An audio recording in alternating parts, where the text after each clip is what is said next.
Good evening. It is Wednesday, February 22nd, 2023, and coming to you from Studio 1A at Lonely Tree Media Headquarters in Yakima, Washington. This is the Best Slam Sports Show.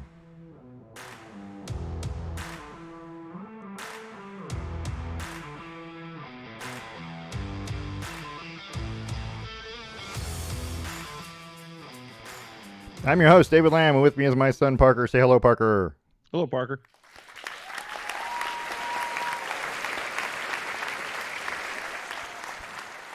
We gave away free beer, and they're excited. It is a generous crowd. Right? Well, free beer will do that. Nickel beer night. Did you did you ever know they did that? They did that back in it was Dime. I think it was Dime beer night in Oakland. Yeah, I've seen like pictures of it of like the lines. Yeah, and it was to bad. get beer. It was a bad result, by the way. It's and just don't ever give away free bats on Dime beer night either. So People get stabbed now in Oakland. Yeah. Without nickel beer night. was that? That's just. I mean that. Oh man. I mean, I'm as a spectator, I'm on board, but as Yeah. someone who likes safety, not so much. This is for the A's. Yeah, it was the Oakland A's. So should we just the like 70s. they should do nickel beer night again, but the cameras are just on the crowd? Well, it would be more entertaining than the game. A little more eventful. Like you don't need to see pitches. Like they can whip back when somebody hits the ball. The over under. Elsewise, just watching the section of people. Oh, we got trouble brewing in section 3. Section 114, row F. But the over under is going to be how many people go to jail, right? Oh, it'd be high on that beer night. So I mean, that's where you're going to have those those what do you call them? The bets. Yeah. Anyway. It's so funny. I was Prop reading this thing the other day, just kind of thinking about that. Is the rate of incarceration and the rate of charging people with crimes, especially relating to alcohol, is very different. So back in the day, people used to get incarcerated all the time for drinking and driving or for drunk in public, but not get charged with any crimes. Sleep it off in the drunk tank. That's why it existed. And now you do not go to a jail without being charged for a crime. Right. And I'm wondering, is that a positive trend or a negative trend? Well, and I think a lot of that has to do with jail space. Well, that's probably true. Yeah. They don't even want to take you in and have you sleep it off. They used to take drunk people in and have them sleep it off. Yeah. They don't have the room for it. So no more drunk takes available. All right. So it's just Too many people getting drunk, I guess. It's like, and I'm sure it's the same way everywhere, but around here, if you're not involved in an accident, a traffic accident, you won't see a police officer. Oh, interesting. No, you're not going to see There's not enough of them?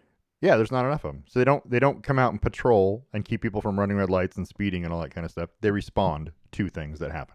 That's all they do. It's reactionary. It's not preventative. Right. But it used to be. It used to be, yeah. Enforcement was, hey, there might be a policeman watching this camera or watching this red light, so you don't run it. You know what I mean? You don't do that anymore. They don't have it. So there's no punishment unless you get into an accident and it's your fault, and then there's punishment. So there's no consequences. People can do things that they couldn't do back in the day. I wonder what the average. Well, so I mean, part of that makes you want to say like, well, one, there's not enough because people don't want to do it because it's even more thankless than it ever was due to a bunch of people doing bad things and it getting recorded. And now you don't ever want to get caught in that position. Why would you? Why even become part of that position? And even God forbid you don't end up doing something wrong, you could still end up in trouble in some shenanigans or something dangerous. So it's just, and it doesn't pay enough.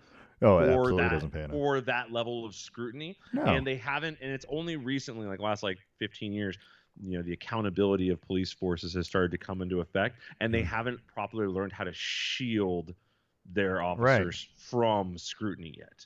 Yeah, it's tough. I mean, at the end of the day, a person who does everything right should be fine, right? Yeah, should be. Yeah, it should be fine. I don't know. Yeah. It's funny. They just installed Beaverton Police just finally started wearing body cameras. Yeah. Finally, and in my head, I'm like, it took this many years to have body. There have been people with GoPros going down Mount Hood on 12-hour stints for 10 years now. How did we just now have the final bid from Motorola to get these special body cameras? But the problem you run into is legality of the thing, right? Is it legal for you to have in your state, in your city, in your county, whatever, to do that, to record someone? And so that plays into, can we have them? And so even if we asked for them, there's a long study and there's lawyers involved, and we got to know if it's And the legal to police do. unions are pretty staunchly against Yeah, cameraing officers. they don't want you to really know, but that's not because they're and not why would you right. Why necessarily? would you? Right. Because again, if somebody does something wrong, the union wants to shield the officer correct. from trouble. But if it's on camera, you can't do much shielding. No. But again, if you're doing something wrong and it's on camera, you probably deserve to get caught. Yeah. So it's kind of a catch-22 of the whole thing. But the safest bet for yeah. favor of the officers is just to not have them. But the safest bet in favor of everyone else is to. Right. Yeah, for proof of what actually happened. That's all you're asking for. What actually went down at the traffic stop or at the whatever, you know? Yeah. Yeah, because 9 times out of 10, even when the stuff comes out on the news, we don't see the camera footage right away. Stuff comes out at the news that so and so was, shot by police officers. Okay. Yeah. Why? What happened? We don't get all of that. And it takes a long time to pull that information out. Months before you'll see body cam footage, and then you'll see it. And even quickly that, you'll know whether it was, for the most part, right or wrong. And you get an instinct. And even that, you sometimes you go, well, what did they say? What was the, you know what I mean? What was going on? You need the audio, you need the visual, you need the context of what's happening. The kicker I'll give you, there should be absolutely nothing on earth a human being can say to a police officer to rile him up. You should be the most calm, level-headed individual on earth. It doesn't matter what comes out of my mouth. I could call you any name or insult your mother or your wife. It doesn't matter. You need to be able to be the most level-headed human being. That's a tough thing to do, and they don't get paid enough to be that level-headed. That's what I was just going to say. Yeah, if you pay them a lot more, they'd probably be a lot more patient. Yeah. But I mean, they're human after all, and there's going to be a breaking point. But I'm not talking about necessarily them calling them names. I'm talking about, what did he confess to? What did he say? What did he say he did? Because the police are on camera, assuming the officer turned on the camera at the right time. If the audio is on, right? That's what I'm saying. Yeah. Because if you just get video, you don't necessarily hear it. That's another thing. Did the police? I think police should be able to activate their own cameras and deactivate them. It should activate the moment you exit the vehicle. Yeah. And then it should stay running for we'll say an hour. The dash cam and then it'll turn off on right? its own, or when you get back in the car, you can call and then they'll turn it off from headquarters or something like that. But there's no. I've seen videos of officers turn off your body cam, and then everyone turns them off, and it's like, what the heck? How shady is that? I swear we didn't start on this.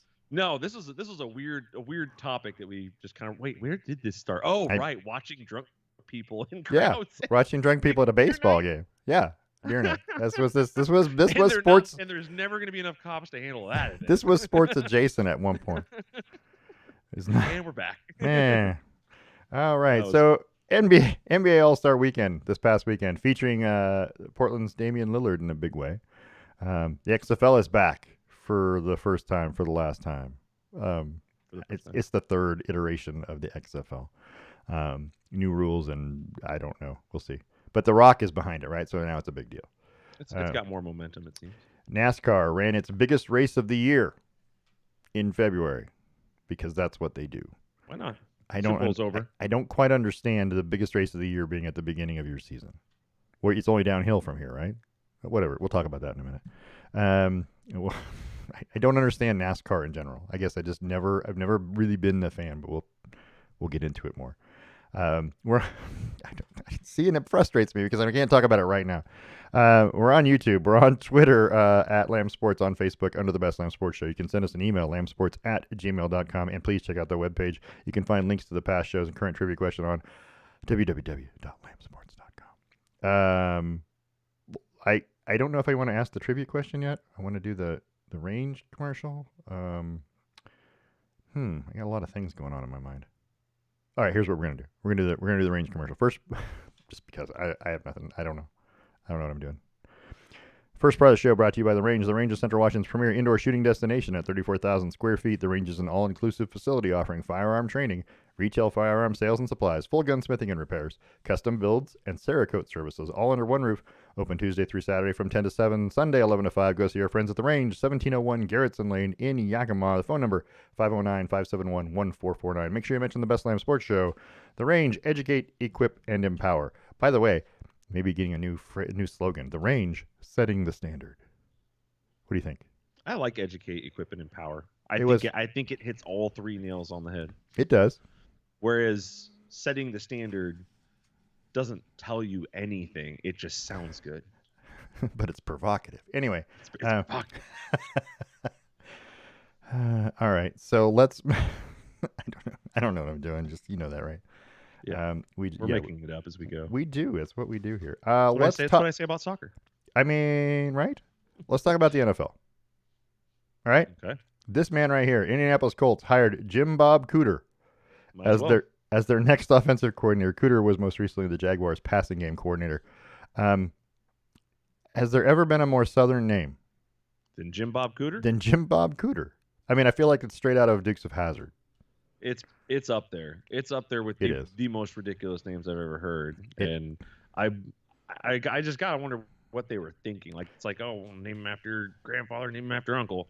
Is it? And we just happen to have this unfortunate last name as well. And it is. That's what makes it unfortunate. Well, here's my question: is his name James Robert Cooter, or is it just Jim Bob? Because his name is James Robert. Okay, good. And then, but why did we have to go with Jim Bob? Why couldn't it just be Jim? Jim Cooter would have been better than Jim Bob. But that's just me talking.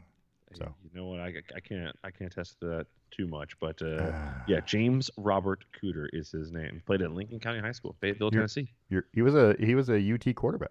Backup quarterback for the Vols. That's right. Once upon a time. Appeared in 3 games. 3 games. Academic All Southeastern Conference. I am reading his Wikipedia. It doesn't get any better than Jim Bob Cooter as a backup quarterback. Grabbed a DUI in 2006. Right. There's that. 2009 was charged with aggravated burglary after climbing into a window and getting into a woman's bed. I mean, who hasn't done that? Aggravated burglary. Did he take something? No, burglary. Did he have a weapon? What made it aggravated? Well, because of the contact, probably. Because he climbed in her bed. That's probably what made it aggravated. He just prowled around the. Something to become aggravated, it has to include a weapon or. If she fears for her life, it becomes aggravated. Huh. A burglary is just that's just assault. No. Burglary is just the breaking in, right? The breaking in with the intent to commit a crime. Right. And so if it becomes someone in the house fears for their life as a result of the burglary, that's when it becomes aggravated. That's really. Yep. That's usually what happens with anything. If there was no one in the house, it would still be burglary.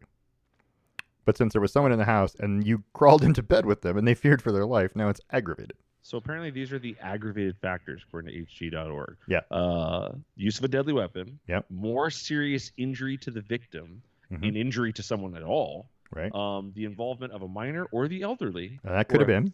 Or affecting someone with a mental condition that does not understand the crime or actions against someone that cannot consent. Yeah. There's a couple of things there. This did not help me at all. I don't know. It doesn't really tell you what you want to know. Anyway, let's not anyway, James, stop getting into trouble. Jim Bob is going to be, and apparently didn't affect his life because now he's the offensive coordinator. He ever was like, just call me Jimmy. Leave out the Bob. No, I don't think that's ever happened, or we would be talking about that. We would be calling him that. Do we think Jim Cooter sounds better? No. No. None of it. It's that last name that's unfortunate. Why don't you just go by Jim Bob and not? If he was like Jim Bob Williamson, you'd be like, all right, it's weird, but whatever. But think about that now. If he was Williamson, it would be James Williamson, and that sounds very. Yeah, it sounds very aristocrat, posh, Southern aristocrat. Yeah. It's just I don't know, man. Jim Bob Cooter. Jim Bob Cooter. What was his dad's name? This is too much information. I don't know, and I don't want to know. I feel like. And yeah, all right. You're welcome, by the way. You've taken me. The fact Lance Cooter. The fact that your name we didn't name you like that. His mother's name was Ellen Cooter. Yeah. And they have a son named Jack Cooter. Yeah. Okay. This is wasteful. What are we doing here? I don't know. Well, what is Jim Bob's grandfather's We fell down a cooter hole. I don't know. They haven't been cooters forever, right? Well, you know the cooters over there in Fayetteville? Jeez. Oh my God. Any hoozles. All right. Eric Bieniemy. Yeah. Is going to be the new offensive coordinator in Washington for the Commanders. I'm of two minds of the move. It's a lateral move. I think he should be a head coach, first of all. How is he not proven that he could be a head coach. Other guys are getting head coaching jobs People still around believe him, Andy Reid pulls most of the strings, and maybe he does. But and that's why nobody's willing to take. There were a couple teams that were willing to take a chance on, but they'd be large step backs. I mean, I thought this was a large step back, but yeah, I don't think. I think any good team or any team that has like a future, like a Arizona Cardinals, which look like they've got a bunch of great pieces kind of stacked around. yeah. Do you want to entrust those reins to the guy that may be running the show in Kansas City? Because Well, you can't ask Andy Reid; he's going to talk him up. You can't ask his teammates or his other coaches; they're going to talk him up. So the only thing you need is like audio transcripts of him calling successful plays. And which even I'm then, sure you're there gonna wonder are. how much of this was He's got that Andy gigantic Reid's play sheet. playbook. Look at that. He's got that gigantic play sheet, the laminated play sheet, which Yeah. I love, by the way, the fact that we have these gigantic play sheets, and then a smaller white card in his hand that is of the top secret stuff, I'm sure. That says ignore the play sheet. Right. Right. If I call this, it actually means this. I don't know. People will, I don't- like record they'll watch like TVs and they'll stop them and they'll zoom in So- and try and read the play sheets. So the only reason you take the job in Washington is because you want to become a head coach, right? Because you think that you need to move up and prove that it's you, and that's how someone will give you another job. Exactly. At the Get out next from level, behind right? Andy Reid's Uh, shadow because Ron Rivera isn't an offensive mastermind. So here's the question, and you're the quicker looker-upper of these things. How much money did Eric Bieniemy make last year? Ooh. And my question is this: if you're not happy making that much money, being super successful, what do you want? What is it that is going to make you happy? And as NFL players, I assume that we want the championship. Well, you just got one, but that's not enough for you. You want the championship as a head coach, right? Right. So I get that somewhat to a certain extent, the competitiveness and the desire, the drive. But I don't know. I feel like, hey, we're doing really, really well. Why would I screw this up? It says he earns between $400,000 and $600,000 a year. Seems like a lot of money.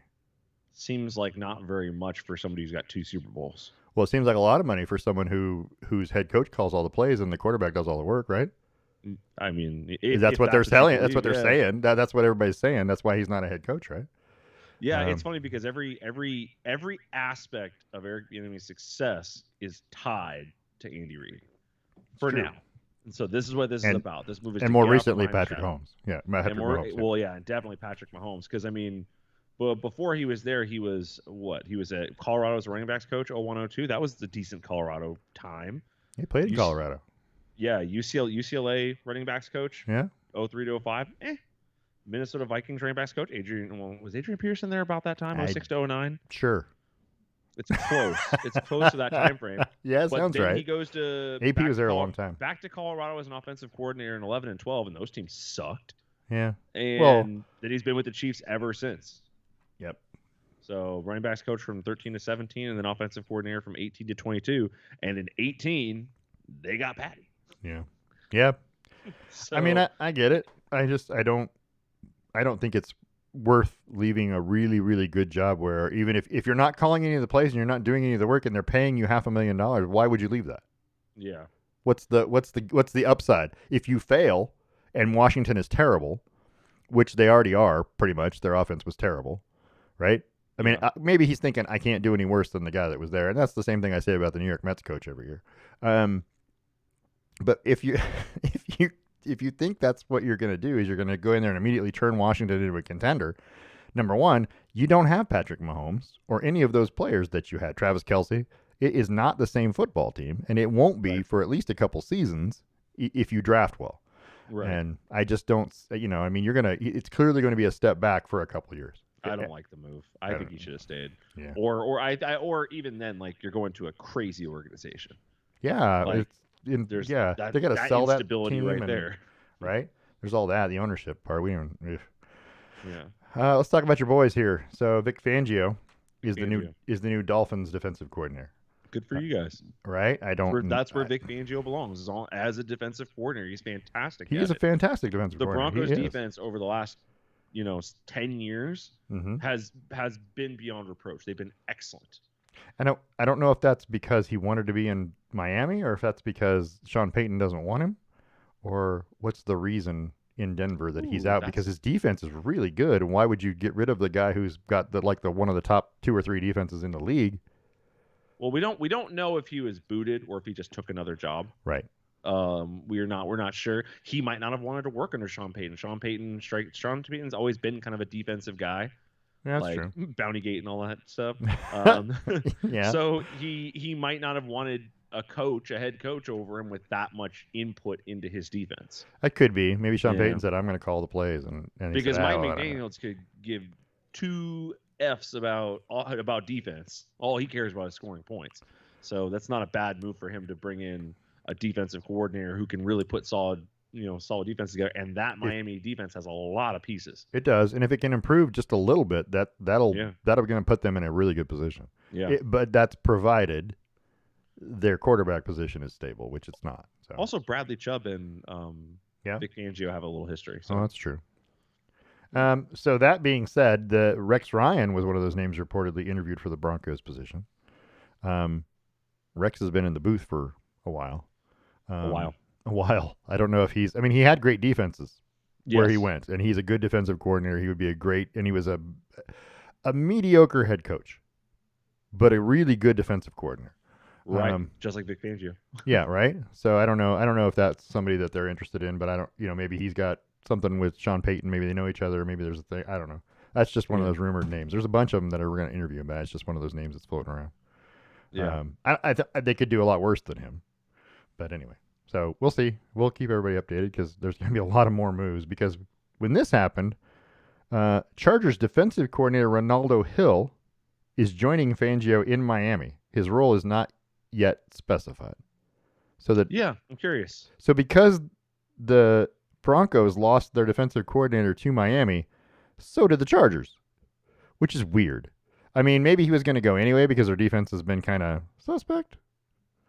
But, Right. He probably is going a step back to be a, position coordinator, a passing game coordinator or something. But I don't know. The Chargers probably needed to change anyway, so.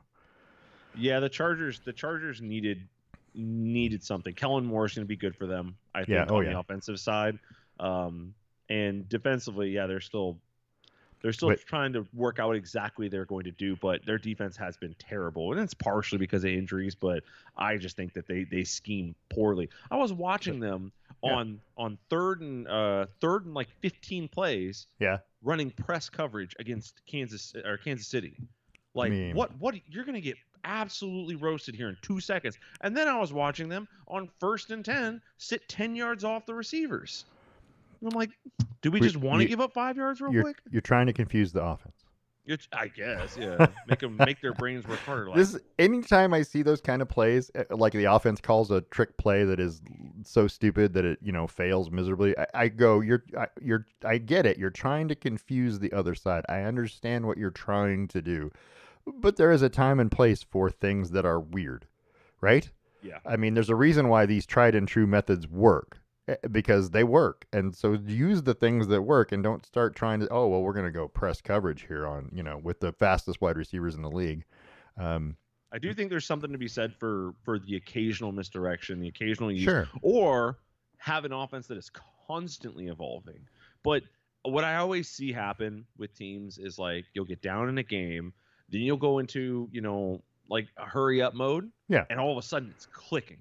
Right. And it's like it's clicking because you got out of your own damn head about what you should be doing right now. Right. And you went back to bread and butter and started making it work. Stay eating bread and butter all the time. There's nothing wrong with it. When the games are close, and I don't understand why offenses just don't go no huddle. You keep the other team on the field. The defense can't swap out, right? The positions are locked, right? Find that matchup that works for you and go exploit it. Yeah. I don't understand why they don't do that, but make the other team call a timeout if they want to substitute. Yeah, but you and I are also fans of, well, if you run a play and you get 6 yards, do it again. Run the play again. Maybe the other way. Maybe the other way, yeah. Maybe side of the field, right? Yeah, right. Yeah. But you just do it. You keep doing it. Here's what we're gonna do. Stop it. We're gonna run the option into the boundary on the short side of the field because there's plenty of room to maneuver over there. See, that's the beauty of the option is that if you do that right, you can have a slot receiver slant. You can fake a handoff.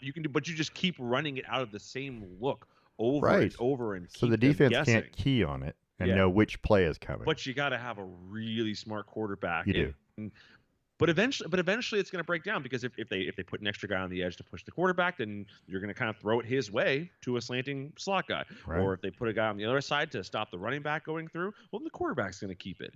Yeah. Or he's going to still hit the But guy on the other side. yeah. You got to have a smart quarterback, but we all know Justin Herbert can do that there. Well, last time I checked, no one's paying us to make those decisions yet. Yeah. But Soon. this guy right here, Derek Ansley, the secondary coach for the Chargers, is going to become the new defensive coordinator. Except Brandon Staley is still calling the plays. What's the point of having a defensive coordinator? Thank you. I'm hoping that he got a pay raise. I'm assuming he helps you develop scheme. Takes he helps the blame. you pick players, but also takes the blame. And right. Brandon Staley needs somebody else to take the blame right now because he is the what. So he fired. They fired an OC.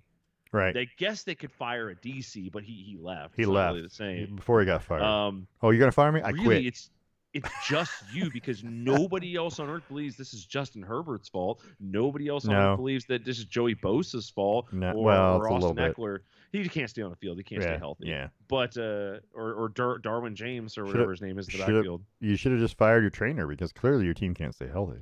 That's a huge one. Like I don't understand how players can't stay healthy. Either defenses are getting that fast and that strong, or you're not doing enough work, or you're not drafting well enough. You're looking at people for the wrong reasons. Like, oh, he's fast, ignoring the fact that he's a lightweight. Yeah. So, but that being said, they got Mike Williams, one of the densest, beefiest looking dudes on the field. He can't stay healthy. He can't. So, because he is dense and beefy. He is. I mean, maybe that's why. 6'6", 6'7", with the longest arm I've ever seen on a receiver. You need fast. You need a middle-sized guy. You don't need them skinny guys who break in half when you touch them, and you don't need those gigantic guys who are putting a lot of strain on their body. You need the middle-sized guys. Mike Williams reminds me of Zion Williamson, like maybe just too uncomfortably explosive and fast and tall for his own body. If he'd just blow out a shoe, we'd be in business. The comparison's complete at that point. I just got the message about that the other day. Like, here's the anniversary of this. Of the shoe blowout, yeah. Of the shoe blowout, yeah. So the Cardinals have hired Eagles linebacker coach Nick Rallis as their defensive coordinator, and they hired the Browns quarterbacks coach Drew Petzing as their offensive coordinator. So I'm guessing, and this is Drew, I'm guessing that the Eagles they're done. That was it, and now they're just saying screw it. We're not ever getting back because we lost our offensive coordinator, our defensive coordinator to head coaching jobs, and these two guys. And I'm like, so what happens now, right? You got to hire all new coaches. I mean, that's weird. Well, if you believe that Nick Sirianni did the bulk of the work offensively, which is what we believe about Andy Reid, right? Andy Reid did the bulk of the work offensively. We kind of believe that. We believe Nick Sirianni's doing the bulk of the work offensively. That Eagles team had a decent defense, and we believe the defense is done because they're losing more than likely 8 starters on defense. Yeah, so there's a lot of that too. We're not buying that's going to happen, especially not with A.J. Brown now out there on Twitter putting pressure on the Eagles to pay Jalen Hurts. They're not going to have any money for a bunch of guys. So the defense is going to be done. But as long as their offense stays moving, you're not really concerned with the offensive coordinator leaving. The plan is the plan, and no one could stop a quarterback sneak all year. So yeah, that quarterback, why don't you just keep running that? I mean, it looks like you have 4 or 5 yards sometimes. Yeah, sometimes it really pushes. On the New Heights show with Jason and Travis Kelce, they early on in the season they mentioned 92% of the time it works every time, and they were just lying. They didn't know, but they did the data for the whole year, and it ended up being higher. It was like 94% at the end of the year. 94% of quarterback sneaks ended up in a first down or a touchdown. Yep, it's crazy. It's because of the new rule. Well, it's not new. The rule's been around for a while because you can push players forward. That's only been around for 2 years. So is it? I feel because like it was around and then it went away and it got brought back. Because you can push players forward. That's a lot of it. Because that's exactly what they do. Is they line up a big guy behind the quarterback and he hits the line and then they just push from behind. And I don't like the rule. I'm not a big fan of that because I don't think. Because really, if that's what we're talking about, then how come when we get downfield, how come one of the big linemen doesn't pick up the guy and run with him while there's, you know what I mean? And try and tackle us both. You know what I mean? I'm going to grab a hold and we're going to run together. And now we're 600 pounds and you can't bring us down. I think the quarterback sneak needs to be reworked into what's effectively a special teams formation. Basically, you're calling a special teams play. Mm-hmm. And as such, you need to be able to line up like directly over your center. Oh, Like absolutely. you can't currently line up over a center. So you got the center, the guy behind him, and the guy pushing him, and there is a gap dead ahead. Right. Like that sucks. They need to be able to stop that. So if you're going to allow the quarterback sneak to continue to exist, you need to allow me to stick a defensive tackle directly in front of the center and put two linebackers on either side. Also, if they run the quarterback sneak, I think that all of the other rules are off. Like, there's no protection for the quarterback. He's a runner. He's in the middle of the scrum. I know, but I'm just saying all the protection. Right. There's zero of any kind. If you helmet to helmet him because you dove over the top of the line, it's okay. I did see them call roughing the passer. So he took the quarterback. It was a quarterback sneak, but it was out of a shotgun. Right. So, but it wasn't like a 3-yard shotgun. It was like a 2-yard shotgun. He takes it, he tucks it into his arm, he runs at the line, and then he jumps up to do the Tebow dump, and he got hit low. Oh no! While he's doing the Tebow dump, and they called roughing the passer. But it shouldn't be, because as soon as you tuck the ball in my opinion, you no longer have protections. I think you and I both agree there are way too many protections for the quarterback just in general. There's way too many protections for the offense. Offense. Well, and even the penalties are slanted offensively. Yeah, they need to be more. There shouldn't be we've talked about this. There shouldn't be nearly as many automatic first downs. Yeah, let's get rid of that. Like the only thing I think that should ever equal automatic first downs are personal fouls. Yeah. Holding should not be an automatic first down. Pass interference should definitely not be a spot foul. I'm surprised the NFL fixed overtime rules, at least for playoffs, before they fixed that, because that's the biggest load of crap in the NFL. It encourages people to try and manipulate the referees. Right. The only reason that I have a slight lean towards the pass interference being a spot foul is because if he was allowed to catch it, you'd have those yards. In theory. In theory, right. And I mean, he still has to make a catch, and there's that. But it's one of those things. Maybe you half the distance. Well, then what you get is it maybe it's a spot foul, right? If he had a reasonable, let's see, then you're getting into big discretion. If he had a reasonable ability to catch the ball, meaning like it hit him in the hands, but because his arms were being held, he couldn't grasp it or something. Like if it's clear that he was going to catch this ball if pass interference didn't occur, versus he might have caught it or he might not have caught it. It has to be clear he's going to catch it, and then we'll spot value it. But if it's not clear, even if you jump up and somebody jumps straight into your chest, it's not clear that you're going to catch that ball. And he's in front of you. And my personal take on this whole thing, by the way, which is let's just get rid of penalties and the stronger team wins. Let's get rid of penalties. Let's put the walls back up. Let's call it the XFL. I like it. 2003, 2004 time. That's arena football. It's arena football. Yeah, let's call it the AFL, but the later one. Right. And and let's make it fun again. Let's make football great again. When the XFL first came out, we're going to talk about them here in a minute. But when the XFL first came out, that first iteration, they had that two guys sprint for the football and the winner gets the ball. I love that. That was so cool. How is that not better than a kickoff? The way the NFL kickoffs are now, it's way better. It is so dangerous. I know, but it's so cool. We're lucky we didn't see someone paralyzed weekly in the XFL. But that's why they're getting the big bucks in the XFL. I mean, that's not true. Can you imagine that? There's some punt returner or some kickoff specialist in the NFL who's watching these guys run at each other full speed and try and murder each other for peas and carrots, essentially worth of money. Can you picture the first XFL season, right? These guys are just happy to be playing football. And they say, hey, here's how the kickoff's going to work. And Jim Bob, you're going to be the guy. Your job is to sprint the 15 yards or whatever to midfield and get the ball no matter whatever you got to do. And he said, excuse me? And he's going to hit me in this process? Probably. He can do the same thing? I don't like this. I don't understand why you would ever go for the ball. No, you absolutely want to go for his knees. Faster, and you somehow know that. Nah. I'd be going high. I'd be going headshots day and night. I'd be hammering at someone's knees so they can't get back up. Well, if you hit them if you hit their knees, they can still hold the ball. If you hit their head, their hand seize up. They Smaller go target. They go into. You just got to hit him in the upper body. He's got two knees. You can crack some ribs. That'll do the same job. Just aim from chest up. You'll probably kill him, but you'll get the ball. By the way, this is the same thing I say about the NBA. Yeah, we should put the ball at midcourt instead of having a jump ball. Let's have them sprint at each other. Yeah, right. I like this. I like where this is headed. I like a skills competition to determine who gets the ball first. Maybe all of the sports should do it that way. NHL, clearly you can do it that way, right? There's no face-off, just boom, and then they start with the puck. Yeah, and they got the sticks. thread here is that they all have pads.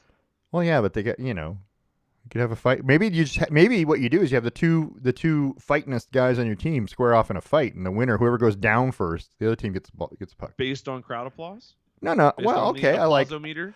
we could do it that way, but the home team's always going to win that. I So know. I was that's just gonna not say fair. that's a Neutral biased site hater. games only. I don't know. I like it. I like the idea. I don't. It's. I don't know why my head just was like we should have them both choreograph routines, and whoever has the best routine wins. We might need to tweak that a bit, but we'll refine let's this. put And a submit let's put a pin in that. submit it to the NHL soon. Like we said, the third version of the XFL started on this past weekend. There were 4 games with some new rules, which we're going to talk about in a minute. But the Arlington Renegades over the Vegas Vipers, 22-20. Not that anybody cares. I feel like this is not the not what I was trying to get. This is not the right 2 teams here. I don't think. Arlington Renegades. I don't know. Anyway, yeah, no. Because this is AJ McCarron. This is the St. Louis Battlehawks.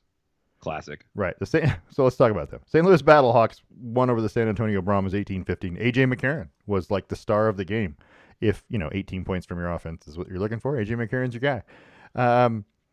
Those helmets are pretty cool. This is not a bad uniform. Since Adidas took over and they kind of revamped them a little bit, they look pretty good. It's not a bad uniform. DC Defenders over the Seattle Sea Dragons, 22-18. I do love the Sea Dragons uniform colors. I hate that they chose green and orange. Well, they're dragons. It's got to be green. I agree with that. That's not the part I hate. So green and orange. Is it that the 3 colors, or is it that it's? You could do green and blue, and you'd be right in line with your Seahawks, with the rest and of the and the Mariners, and blah blah blah. Yeah. The orange is just out of character. It's the fire. I kinda from the Sea Dragon. It's fire. Sure. Okay. Well, the DC Defenders did it. They went red and white. I mean, it's basic and plain, and I don't whatever. But the Sea Dragon helmets with the orange, it's not terrible. Yeah. I do like the way their helmets look, but the S reminds me of the Kraken S a little too much. Yeah, well, because they're always. I mean, we get it, Seattle. You live by the ocean. We get it. Water. So there's your Arlington Renegades and your Vegas Vipers, and the Vegas Vipers are, mostly black, which is kind of cool. I like the Renegades powder blue, by the way. I do. I think that looks the Renegades might have the best looking uniforms. They may. You're right. So far. Not that anybody cares about any of these. With a little splash of red on the jersey, and then just got enough red clips to hold on the visor and stuff. Just enough, right? And so then you also had the Houston Roughnecks with the biggest win of the weekend, 33-12 over the Orlando Guardians. Speaking of green, the Orlando Guardians are pretty green. So it's a 10-week season. It ends on April 23rd. It's going to be over before we realize that it happened. Right. The semifinals are the following weekend. The championship game is set for May 13th in San Antonio. So if the Brahmas can, find a way to win, they can play a home game. You can find those games on multiple networks. So not at one time, but there are multiple networks covering the XFL. So that's ABC, ESPN, and ESPN2, and FX. And you can catch some of the games on Sirius XM on the ESPN. What is it called? I can't remember if it's ESPN Plus or I don't remember what it's called on the XM. ESPN Plus. On the XM network, but you can catch the audio version. Nice. So check your local listings. It's interesting. It's so some of those rules. One of those things is the extra point rule, right? You have 3 options for an extra point: 1, a 2, and a 3-point extra point, and none of them involve kicking. There is no kicking of an extra point. It is all a play from the 2, the 5, or the 10. That is for 1 point, 2 points, or 3 points. I like this. I like this idea. It makes an extra play. It's more exciting, right? Those plays down close to the end zone are always more exciting. And I watched part of the Sea Dragons game, and I watched one of the teams is going to go for 3, right? And then there's a penalty, an offside penalty. Well, it moved into 5. It's still worth 3 points, but now you're at the 5.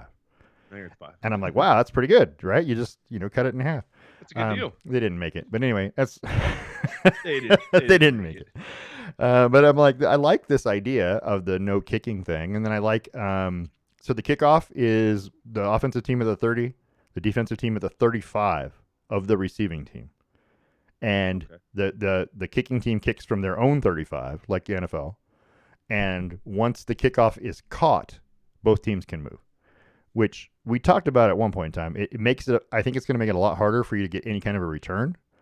But the whole point, I think, is to limit the injuries, Right. right, and still have returns, That makes sense. which I'm okay with. But you already, and in a regular game, you get a kickoff, and these guys are sprinting down from their own 35-yard line, right, and they've already traveled 50 yards by the time they get down to where you are, and some of them get out of position, get out of lane, whether it be blocks or just lack of discipline. Right. They miss an assignment, and that's how you get a kickoff return. Somebody just cuts one way and there's not a guy there anymore, and boom, you get an opening.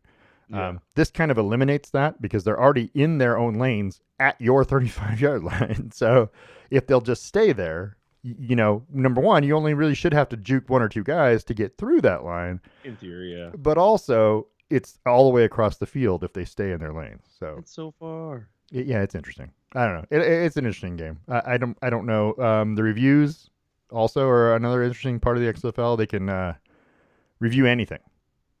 I mean, I'm not against it. It hasn't slowed the game down that much. No, anything's on the table, to include what should have been a penalty, right? They can review that.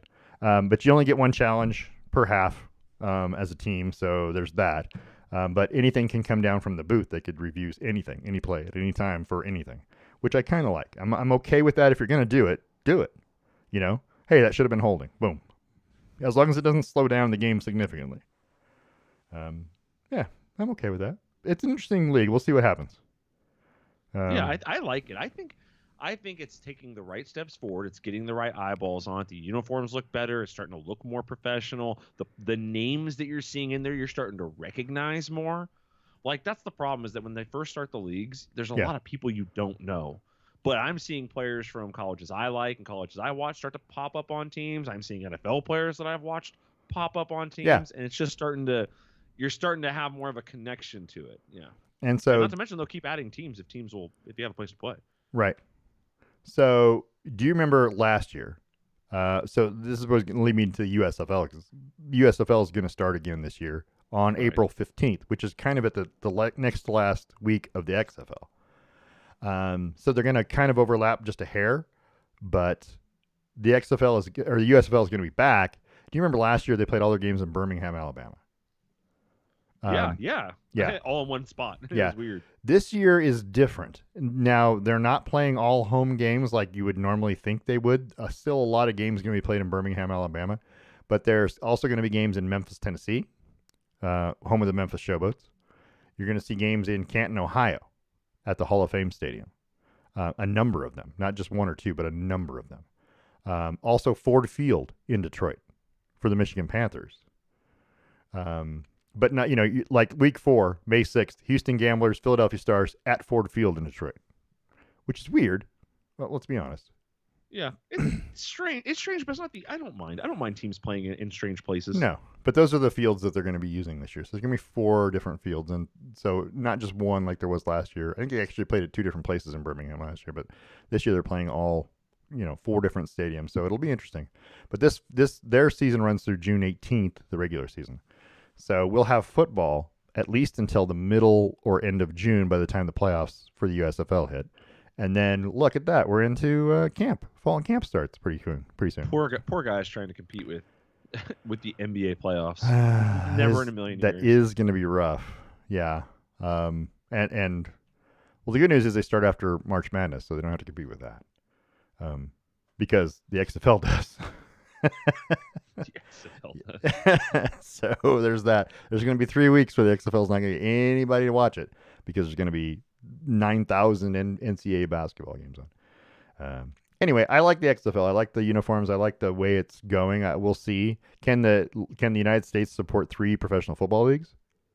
Ooh, no way. That's a question. You know what I mean? That's still going to remain to be seen. Clearly, we're in year 2 of the USFL. It's never lasted more than 3 years before, so who knows if that's a thing. The XFL, same boat, but we'll find out. There are some Ducks, like you were talking about. There's some Ducks playing in the XFL. On the Arlington, what are they called? The Renegades? Cameron Hunt and George Moore, offensive linemen. The Sea Dragons have Jalen Redd and Austin Faulu. And is it Michael or Michael? How does he pronounce his name? I think it's Michael. Right? Yeah, defensive back Michael Wright. St. Louis, the Battlehawks, Dallas Warmack is on their offensive line. So there's that. But if you're an Oregon Duck fan, there's players out there playing. So, and I haven't even looked at the USFL roster, so I don't even know who's in that yet. But we'll talk about that as we get closer to the USFL opening. So, all right, pretty exciting, huh? Yeah, definitely. I like football. I like watching football. I don't care what kind it is, really. I'm not a big. I mean, CFL's even fine. Let's be honest. CFL will be fun. I agree. It's better than watching NASCAR, and I I only say that, and I probably shouldn't. But NASCAR, I still don't understand NASCAR. It is the largest sporting event in terms of viewership, like in person and on TV in the United States. Okay. And I, there's I don't know how many thousands of people at each one of these events every week, and it goes from February freaking through November or something, right? So it gets a lot of people, and it's huge. Here's my problem. Number one, any sport that uses the term tri-oval, what is that? Triangle oval. It's it's a triangle oval. You're It's absolutely ridiculous right. that you have to ask. It's stupid. It's stupid that it's called that, a tri-oval. There's an oval, and then this is not an oval. But we're gonna make a name for it. It's a tri-oval. Okay, is it a quad oval if there's 4 corners? Possibly. No, I don't call it that because that's what Indianapolis Speedway is. It's got 4 corners. Anyway, and they don't call it a quad oval. It's just weird. It's a weird terminology. Well, that being said, Ricky Stenhouse Jr. Is the winner. Won his first ever Daytona 500. Just his third win in his NASCAR career. He won in double overtime, and that's the stupidity I'm going to talk about here in just a minute. Which happens, by the way, when a yellow flag comes out near the finish of the race, right? And it forces the drivers, they got to complete 2 laps under green, okay, to finish the race. So they restart the race, and it's a rolling restart always. So once they clear all the crap, right, they do run some laps under yellow, but once all the crap is cleared, they go green, and they race, right? Okay, we got to complete 2 laps under green. And supposedly, according to the rules, it can go on as many times as necessary. There's no limit to the amount of overtimes we can have. But you got to complete 2 laps under green. That's what the rules say, right? Okay, so this race, at the end of this Indy 500, you had a yellow. It's 200 laps. It's like on lap 198. This yellow comes out, right? So in order for them to clear the cars and everything, it goes over, which means we're going to go to overtime, right? We would normally stop at 200 laps, but since we're under yellow, we can't finish under yellow. We're going to go further. Okay, good. I'm okay with that because we don't want to finish under yellow. I'm okay with that. Okay. They restart. Got to run 2 laps under green, right? Right. First lap, accident. So we go to yellow, right? Okay. And then they had to run like 5 laps, right? To clear all the debris, right? Sure. And so we got to restart. So now we're under double overtime officially, which I'm okay with, right? I'm still okay because we got to have 2 laps under green, right? Right. Okay. On lap 1, they complete the whole lap without incident in double overtime. Okay? So now a white flag comes out. If the white flag comes out and then a yellow flag occurs on that last lap, the race is over. So what happened was on the second lap, there's a crash, right? Which I would thought they had to complete 2 laps under green. That's what the rules say, but that's not true. So what happened was whoever was ahead after the white flag gets shown, right? The next flag, when a yellow flag or a checkered flag comes out, then whoever's in front wins. And I'm like, what? So you don't have to complete 2 laps under green, which is what your rules say. Only 1. Because once the white flag comes out, if another yellow happens and you're in front, you win. And that's what happened. Ricky Stenhouse is the winner. It doesn't make any sense. You contradicted your own damn rule. And, you had a yellow flag come out on the second lap of 2 laps, and you didn't run another overtime because that's not how it works. I'm so confused. You had the weirdest situation possible happen, is what you're getting at. I guess. And it just happens all the time in NASCAR. That's my problem, is it happens every week. There's a yellow flag near the end because someone's trying to make a move. I don't know. It happens all the time. It's a regular occurrence. That's why they come up with the overtime rule. Well, I hear you. Yeah. This is the first time I've ever heard of NASCAR's overtime rule They've been. was for this I event. think this is the second or third year that they've been running this overtime rule, but it happens a lot because you get near the end, you're trying to make a move, trying to get up to first, and you cause a crash, and then we have a crash, and it's yellow flag. Okay, well, now we got to have overtime because if the yellow flag laps take us over the 200 limit or whatever the race limit is, now we got overtime. But you'd still but to tell me that you have to complete 2 laps under green, and then also tell me that, well, if we complete 1 and then there's a yellow, whoever's in front wins. That's not the same thing, but that's exactly what they did, and that's exactly what they do. So it's weird. It's a little weird. It's not that weird. Be consistent. That's all I'm asking, because I don't know what the rule is. The rule is whoever's in front, when that yellow flag comes out on the last lap, if we completed 1 under green and I'm going to hit the button, whoever's in front wins. That's what they said.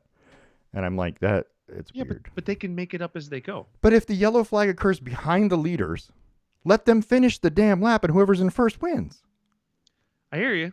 Because they're not going to be in the way. There's only half a lap or 3/4 of a lap left. Let them finish. Why stop it and say, oh, well, we're going to hit the yellow flag button because there's a crash, and you all have to slow down, but you're going to be the winner now. Stop it. Just let the guys in front finish, and they can slow down after. But what do I know? I'm just dumb, apparently. I don't know. Were they that neck and neck going into that final lap? It was pretty close. They literally had to go back and review to see who was in front. Oh, nice. Yeah. Well, anyway, there's that. That's NASCAR. This Anyway, is the longest we've ever talked about NASCAR. And it was. It is the longest Daytona 500 in history. Is 212 laps. Normally it's 200 laps, but this one was 212 laps. By the way, which brings us to our Best Slam Sports Show trivia question, brought to you by Stave & Stone, Wine Estates. Are you ready? Yes. It is a NASCAR question, which we don't have very often. So this is officially the longest we're ever talking about NASCAR. Okay. How many times has the Daytona 500 winner gone on to win the NASCAR season championship? Because they have this at the beginning of the season. The biggest race of the year is like the second race or the first race of the season, which doesn't make any sense, right? But yeah, they do that. So this is the 65th running of the Daytona 500. Okay. How many times has the winner gone on to win the season championship? That's the question. The bonus question is, 2 guys have done it more than once. And if you can name them, that's the bonus question. Okay. There you go. All right. Answer it now. Do we want to give the answer now? Yeah. Okay. Okay. So, all right. I'm going to go with how many times. How many times did it happen, first of all? I'm going to say it's 11. Okay. I'm going to say the 2 guys who have done it twice are Jeff Gordon and Richard Petty. Oh, you got one of them. Oh, nice. So 9 times this has happened. Okay. 4 times it was Richard Petty. Yeah. Yeah. He did it in 64, 71, 74, and 79. Okay. 2 times it was Jimmy Johnson. Jimmy Johnson. 2006 and 2013. And the other one, Jeff Gordon did it once, 1997. Cale Yarborough did it in 1977. And Lee Petty, Richard Petty's dad, 1959. Oh, so there's that. Yeah. So anyway, yeah, it's happened 9 times. That was interesting to me, just to see that you're going to have your biggest race of the year at the beginning of the season, and it really doesn't have a whole lot of effect on who wins the whole thing. And to further back that up, the guy who won the Daytona 500 this year, Ricky Stenhouse, is currently 3rd in the point standings. Oh. After 1 race. He won the only race you've had, and he's in 3rd place. I don't understand that. Somehow he's not the leader because he didn't lead enough laps. Because you get points for leading laps. Interesting. Which is dumb, right? You could lead 199 laps and crash on the 200th lap, not win a damn thing, but you'd still be pretty far up there in terms of points. You'd be way ahead of everybody. Right. So I don't understand that. That's all. I'm just saying. I think their rules are dumb. That's all I'm saying. I'm nothing against people who like NASCAR. If you like watching people drive around a tri-oval for 200, for 500 miles, 200 laps, 4 hours or however long it takes, and then go into overtime and then not follow your own rules in overtime, this is your sport. Go for it. I'm not a big fan of it. Yeah, that's definitely not a real word. Tri-oval. It's a made up. You can only hear it in NASCAR. That's the only time you'll hear tri-oval. Anyway, I don't know. It's interesting. Let's talk about something more exciting. Formula One. Okay. This is a racing sport I can get behind. The 2023 season just around the corner. They're in Bahrain for testing this weekend, by the way, ahead of the first race of the season, which is in Bahrain on March 5th. They'll do practice and then qualifying's on the 4th. I still think it's all on ESPN, if I'm not mistaken. ESPN or ESPN2. I didn't look it up, but I'm almost positive that that's where they'll be racing. But so we have new drivers and we've got new car colors and designs, right? And we're always looking forward to the livery release. And so this is number one. So this is Alfa Romeo, and their red and black car, which I kind of like. It's slick looking. It just looks a lot like a Ferrari in color terms, except a little less red, right? Ferrari don't get to have a monopoly on red. It's true. You're right. And Ferrari's red's a little different, but yeah, it looks good. I think it looks. So the Alfa Romeo car, which is okay. Alfa Romeo. Oh gosh, I gotta find it now. This year, Valtteri Bottas, Zhou Guanyu, the same guys who ran last year. It's it's a middle of the pack team, right? Yes, it just was last year, and I don't think I see them being any. It seems like that kind of competitive. So here's your Williams cars, by the way, from Alpine, not Williams, Alpine cars. Which after Fernando Alonso left, you're left with Esteban Ocon and Pierre Gasly. This is Pierre Gasly's new French team. squad. Right, the French squad. And I like the pink car. I don't think they'll use it very much. Solid pink. No, they'll use it once or twice. I think they used it once or twice last year. I don't mind the blue, but I like the pink car because it's easy to spot. When they're out there racing, you can see, wow, look at that, there's a pink car. They're nice looking cars, but they're all right. It isn't much different than last year. Yeah. I didn't notice a whole lot. It didn't blow me away. The little designs on the back of the intakes, like the little black kind of patterned designs. Yeah. They kind of work their way up the back and onto the top part of the intake thing. Those are kind of cool, but elsewise, it's kind of underwhelming. And so you'll notice, and everybody will notice that there's a lot more black on these cars this year, and that has a lot to do with the fact that they're allowed to use carbon fiber, and they're not painting that. It is the color it is, which is blackish gray, dark grayish black, whatever you want to call it. And so there's going to be a lot more black on these cars this year. Not that that's bad; it's just interesting. Here's your Aston Martin, right? One of the pictures. So Aston Martin, the least exciting one. It didn't change at all. I don't think. I don't mean maybe just a little bit. There's a little bit here and there, but tiny bit. But so now Fernando Alonso moved from Alpine to Aston Martin to be with Lance Stroll once Sebastian Vettel retired. I don't know. I think it's clear at this point he likes likes cool cars. I like the concept car here, which they showed, which has a little bit of blue. Yeah, I like that little flash of blue with the green. I kind of like the way it fades in, and that actually looks pretty cool. Right. Because it's different, but the basic green car, this one, is I don't know. I can't tell you from looking at it what's different from last year, but there's got to be something. So anyway, something different. Ferrari, okay, which has the same guys, Carlos Sainz, and it's Charles Leclerc.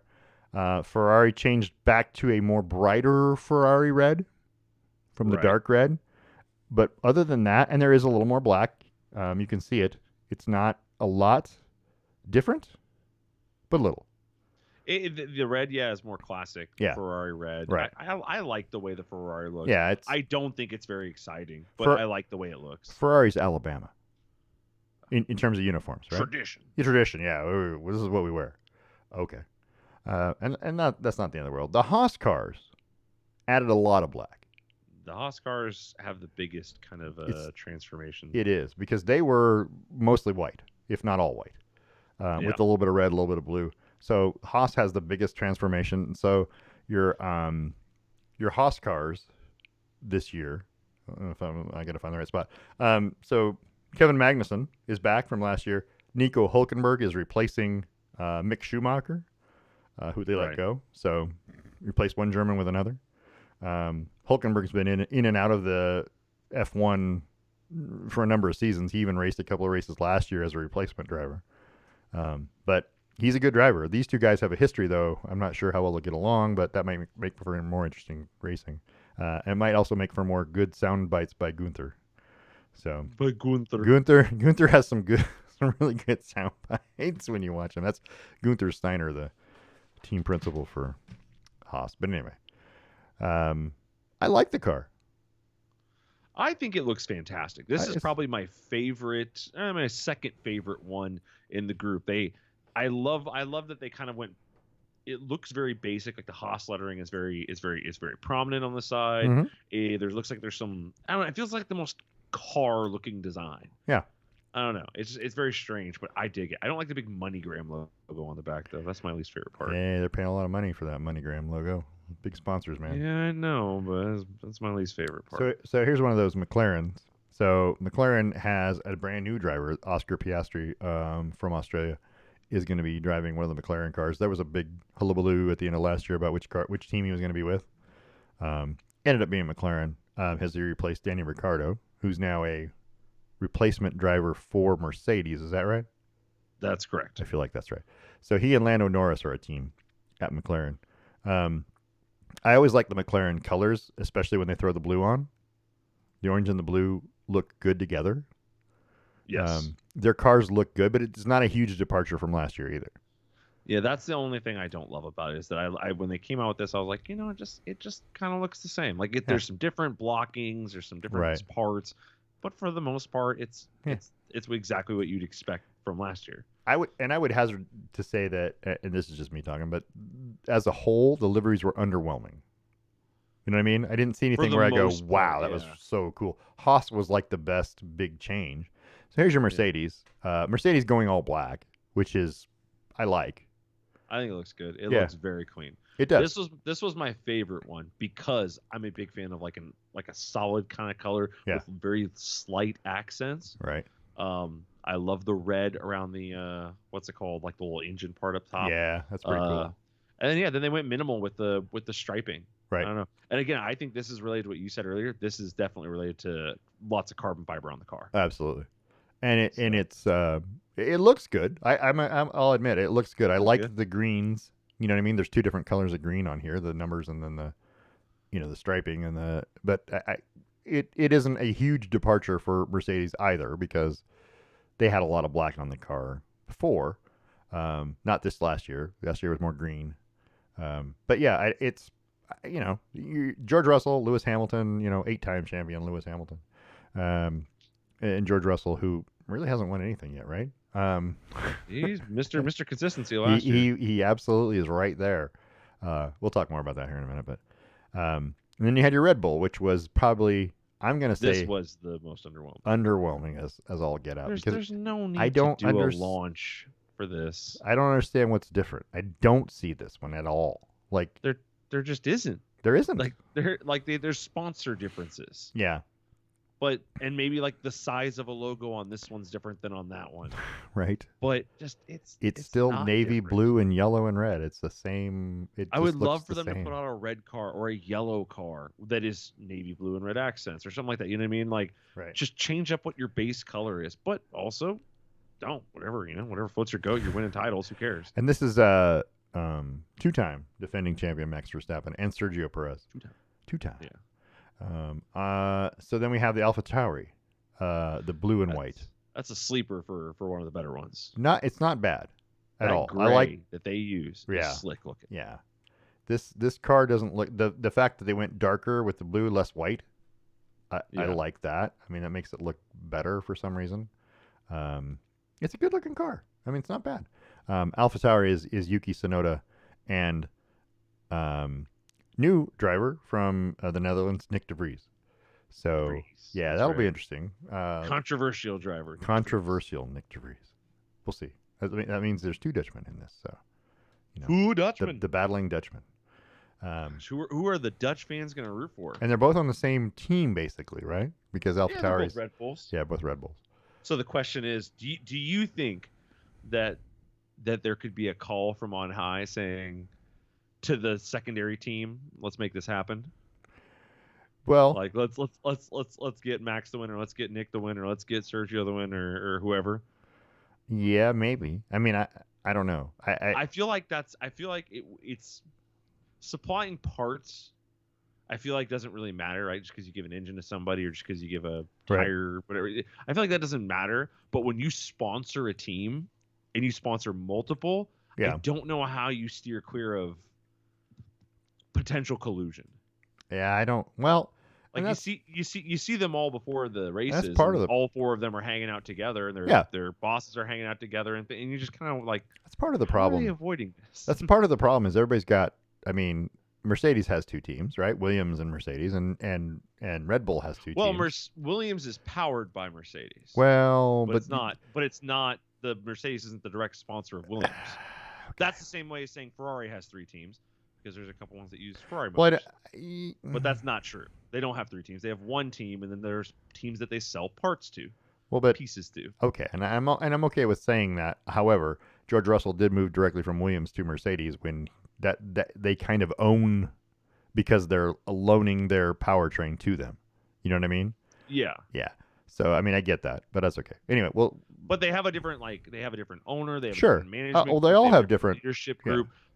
Who is Aston Martin? Aston Martin had two teams. Oh, I don't even know that. Very recently, because it was Aston Martin this. That was the name of the team. Oh. Aston Martin. Nah, This. that's not. Yeah, see, they call them Williams Mercedes. Yeah. In the standings. Right. But everything I'm seeing like on their websites don't denote that way. And the last new driver is racing for Williams, and that's Logan Sargent, the American. Which is going to draw a huge. The reason he's in there, let's be honest, is so that they can draw in that American audience. They've been trying to do that. That's the reason why there's going to be 3 races in America this year. Yeah. The Williams car is blue again. Shocker. It doesn't look a lot different. I mean, a little, but it's not a huge departure from last year's car, and it's blue again. Around the intake, there's that little orange, which I kind of like. But yeah, I don't know. It's not. It doesn't immediately draw a wow from you. There weren't any really that drew a wow from me. They were all kind of underwhelming. But Haas and Mercedes were the two that I were like, okay, you didn't quite do what I was going to expect, or you kind of went the other way.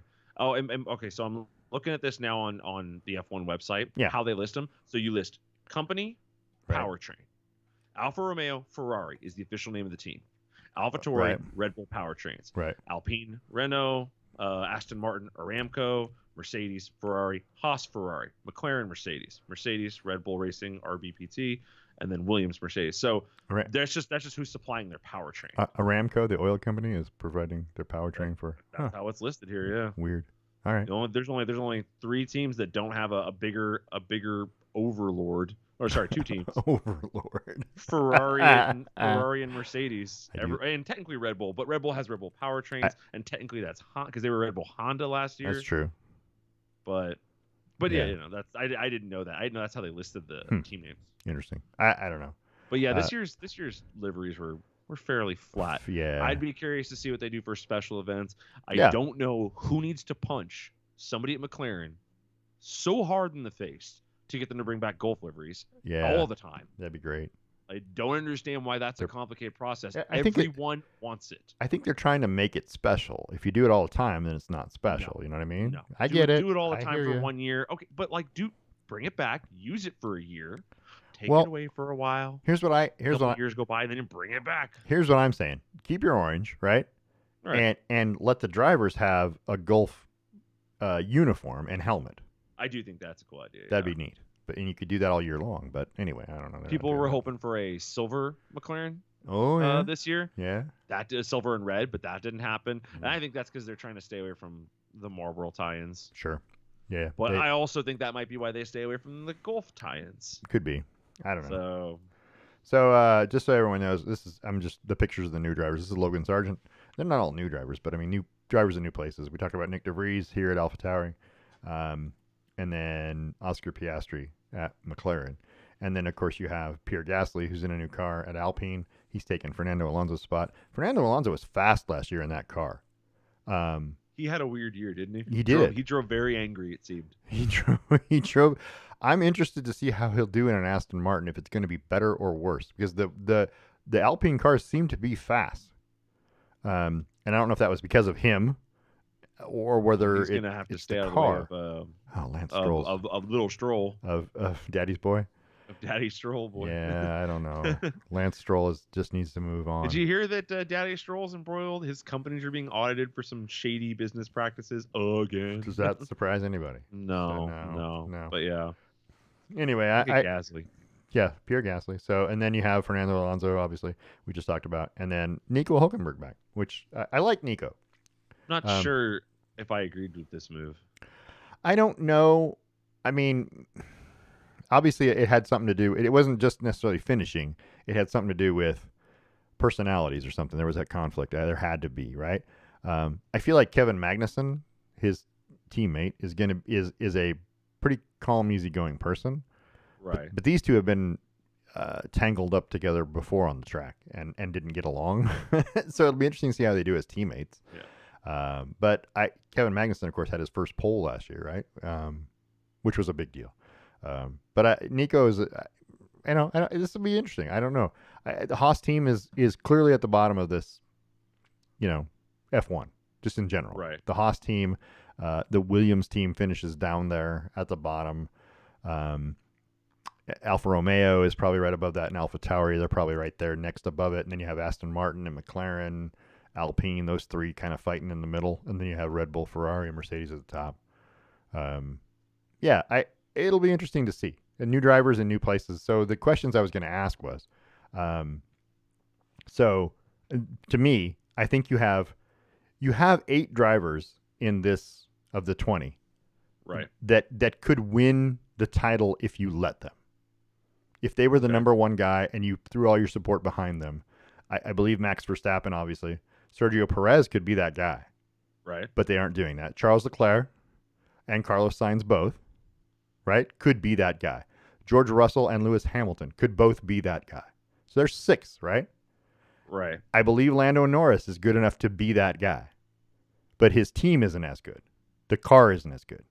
Sure. And then I think if you threw in a wild card and you put Fernando Alonso in there on the right team, if he was driving one of those cars, Mercedes, Ferrari, Red Bull, he's a past champion. He can clearly do it. He's not dealing with the best circumstances. You know what I mean? And is he going to be the number 2 driver? He obviously is behind Lance Stroll, right? Yeah. Well, until he earns enough points where Lance Stroll's already out of it and he's still in it. A couple races into the season, if he's right. sitting ahead of him, then you're going to start going, Lance, buddy, you're playing defense for us. See ya. Yeah, you're gonna be a blocker, dude. But anyway, I think those 8 drivers are probably the guys. There's nobody else in this field that I go, okay, they got a chance to win. I want to say Charles Leclerc. Or I don't think Lando Norris. Really? I think he's really good. I don't know if he's the guy. I don't know if he needs more time to figure it out, but I've seen him make enough little mistakes. That being said, that's the same problem I have with Charles Leclerc. He clearly has a championship car. And I saw the team at times make boneheaded mistakes, and then I saw him at times make these boneheaded mistakes. Yeah. And I don't understand what the problem was. Lando does not seem this way. Charles seems like a bit of a baby. Right. Like when things aren't going his way, he does not act appropriately. He does not think appropriately. His brain's not in the right way. They're young guys, by the way. Lando does not seem that way. When things aren't going well for Lando, he seems very, very poised and gracious, and it all seems to be kind of still in front of him. Whereas Lando feels like he's so focused on what's wrong. Could that be the British part of the behavior in general? You know what I mean? He's so British. He's so British. He's so polite about it. You know what I mean? Because that's where the Canadians get it from, right? Anyway, I can see that. Yeah. Yeah. So here's the thing. Max Verstappen won by 146 points last year over Charles Leclerc. 146 points. That is a lot of points, by the way. It's a lot of points considering Charles Leclerc didn't finish 8 races. if you had 6 more races on the schedule, Charles Leclerc would have to win 5 of them and finish 4th in one of them. And Max couldn't finish any of them in order for him to catch him. That's how far back he was. And some of that was the Ferrari team was a shambles.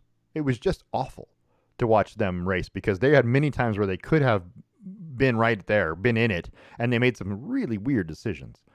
And some of that was Charles Leclerc. You're right. And I think that has to do with being young and wanting to win, and you make some decisions where at the spur of the moment. I mean, everything happens so fast. I get it. Sergio Perez was 3rd, 3 points behind Leclerc. But Sergio Perez did exactly what you needed Sergio Perez to do, which is what he does every year. Right. But I think he's a good enough driver to win on his own if he was given the opportunity. If you put Sergio Perez as the number one driver in the Ferrari team, Right. That's a different story. You know what I mean? I think you got a different thing going on. I'm not saying you can. And Carlos Sainz is the same way. I think he's a great driver. He's in that second position, the same way Valtteri Bottas was in that second position behind Hamilton for the longest time. Yeah. He just didn't have the ability. Nobody let him go to do his own thing. Yeah. And so he bolted for another team, and it's an inferior team. And so now you're dealing with a good driver with a car that's meh. On a worse team. Yeah. Yeah. So that's interesting. Or see, and this is kind of where you get into that conversation. Is how much of it is the driver? How much of it is the car? Can a great car make an okay driver seem better? And then when they go to a worse car, it's their skill is more important and they seem worse, because Fernando Alonso presumably took a worse car than Mercedes and McLaren and Ferrari and had a fantastic year. It's true, and that's skill shining through over the car. My issue with last year is that I don't know anything that I thought I knew, because Mercedes started out terribly the whole year, and they kept telling me they started good. Well, because the first two races, because of all the DNFs, and right? Because because the other teams were screwing up. Got real bad. And then it got real bad, and they were just saying, "Well, we don't have all the cars aren't right," and I get that. And then when the cars got right, they were very competitive. They were in there, very competitive, very competitive. If not the best team, they probably had the best turnaround. For sure, year for sure. Whereas Ferrari had the worst downturn on the year. It just makes you question what you think you know at some point in time during the season, when everything all of a sudden goes, "Oh, well, we got our parts in, and now our car is the best car." Ooh, how does that happen? What? Why didn't you have them earlier? You know what? I mean, what was wrong at the beginning? I remember. Well, so first of all, I can't wait to watch Drive to Survive. Because I hear they're going to talk about it a little bit. Like every team is going to talk about how they couldn't get things. You know, there's still all these pandemic related delays in product and things like that, and so they couldn't get pieces. Or like, I remember there was an instance where McLaren was getting in a part and it got shipped to them made of the wrong material. Oh, good Lord! And they couldn't use it because it was an invalid material. It wasn't allowed to be used on cars. So they had to race without this part that was part of their aero package. Like you're racing with a hand tied behind your back. Like every team was kind of dealing with this. Red Bull seemed to have it the most figured out, but they also had 2 did not finishes in the first 2 races. They had a ton of problems very, very early. Yeah. And then it got really good for them, and then by midseason they're honed. They were an absolute machine. But everyone kind of suffered from it a little bit. So last year was kind of a weird year. As I'm understanding it, no one's really having those problems this year. Everyone kind of has what they need to have, and there's no delays. And also, people kind of planned contingency-wise for it. But I mean, you can think about it right now. They're doing testing. Their cars are on the track for the first time. Right now. So they're going to order parts. Now. to fix 2 weeks tops. Maybe we're hoping. Well, the good news. The first race is next weekend. Yeah, the first race is March the 5th, and that's Bahrain. But then there's a week off, and they go to Saudi Arabia. But if they discover a problem today or tomorrow, they need this part in 9 days. I feel like F1 has done that, because there's Bahrain, a week off, Saudi Arabia, right? A week off, and then Australia. There's built-in time that there isn't later in the season. Sure. So they kind of built in that. It'll be a little better, I think. Right, and then after Australia happens, you've got it's 3 weeks off between 2 April and 30 April. So there's 3 weeks off between the Azerbaijan. So those first 3 races are going to be tester races, let's call them that, right? Before they get to Azerbaijan, and then you go to Miami, and the 3 USA races, they're trying to pull in that USA audience. I get it. And the Las Vegas race will be interesting to see how that plays out. But with Logan Sargent in there, and last year was Miami for the first time, right? So now we had 2 USA races, and then Las Vegas. Now we got 3 USA races. They're going hard after the US TV market. And it's because it's working. And it's working. Yeah, I love it. I love watching Formula One. I would have never thought I'd be a race car watching guy, And here we are. because the only option I had before, not saying that NASCAR. F1's been there for a long time, but the only thing it was on TV was NASCAR, and I didn't want to watch that. You know why? And even then, F1 wasn't. Yeah, you couldn't watch it. No, you like couldn't. You watch couldn't it. find it. I mean, it was Right. around, but You didn't. Was it really around? Like not in the U.S. Not in the U.S. No. Like I'm sure when we lived in Germany, there was F1 on. There was Sky Sports. Sky Sports, yeah, they absolutely had it. But I mean, it's only been the last 20 years that you've been able to get Sky Sports. Right. In the U.S. Out here. Yeah, absolutely. In the U.S. So yeah, that's a true. pretty new thing. But yeah, it's caught me off guard how much I like it.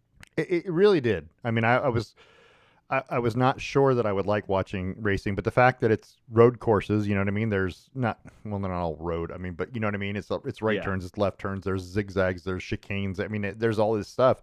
And then when you start learning about the tracks and the history and the places, you start looking at the track and going, oh, I know that this corner is coming, or this is the place where they run wide and they hit the wall.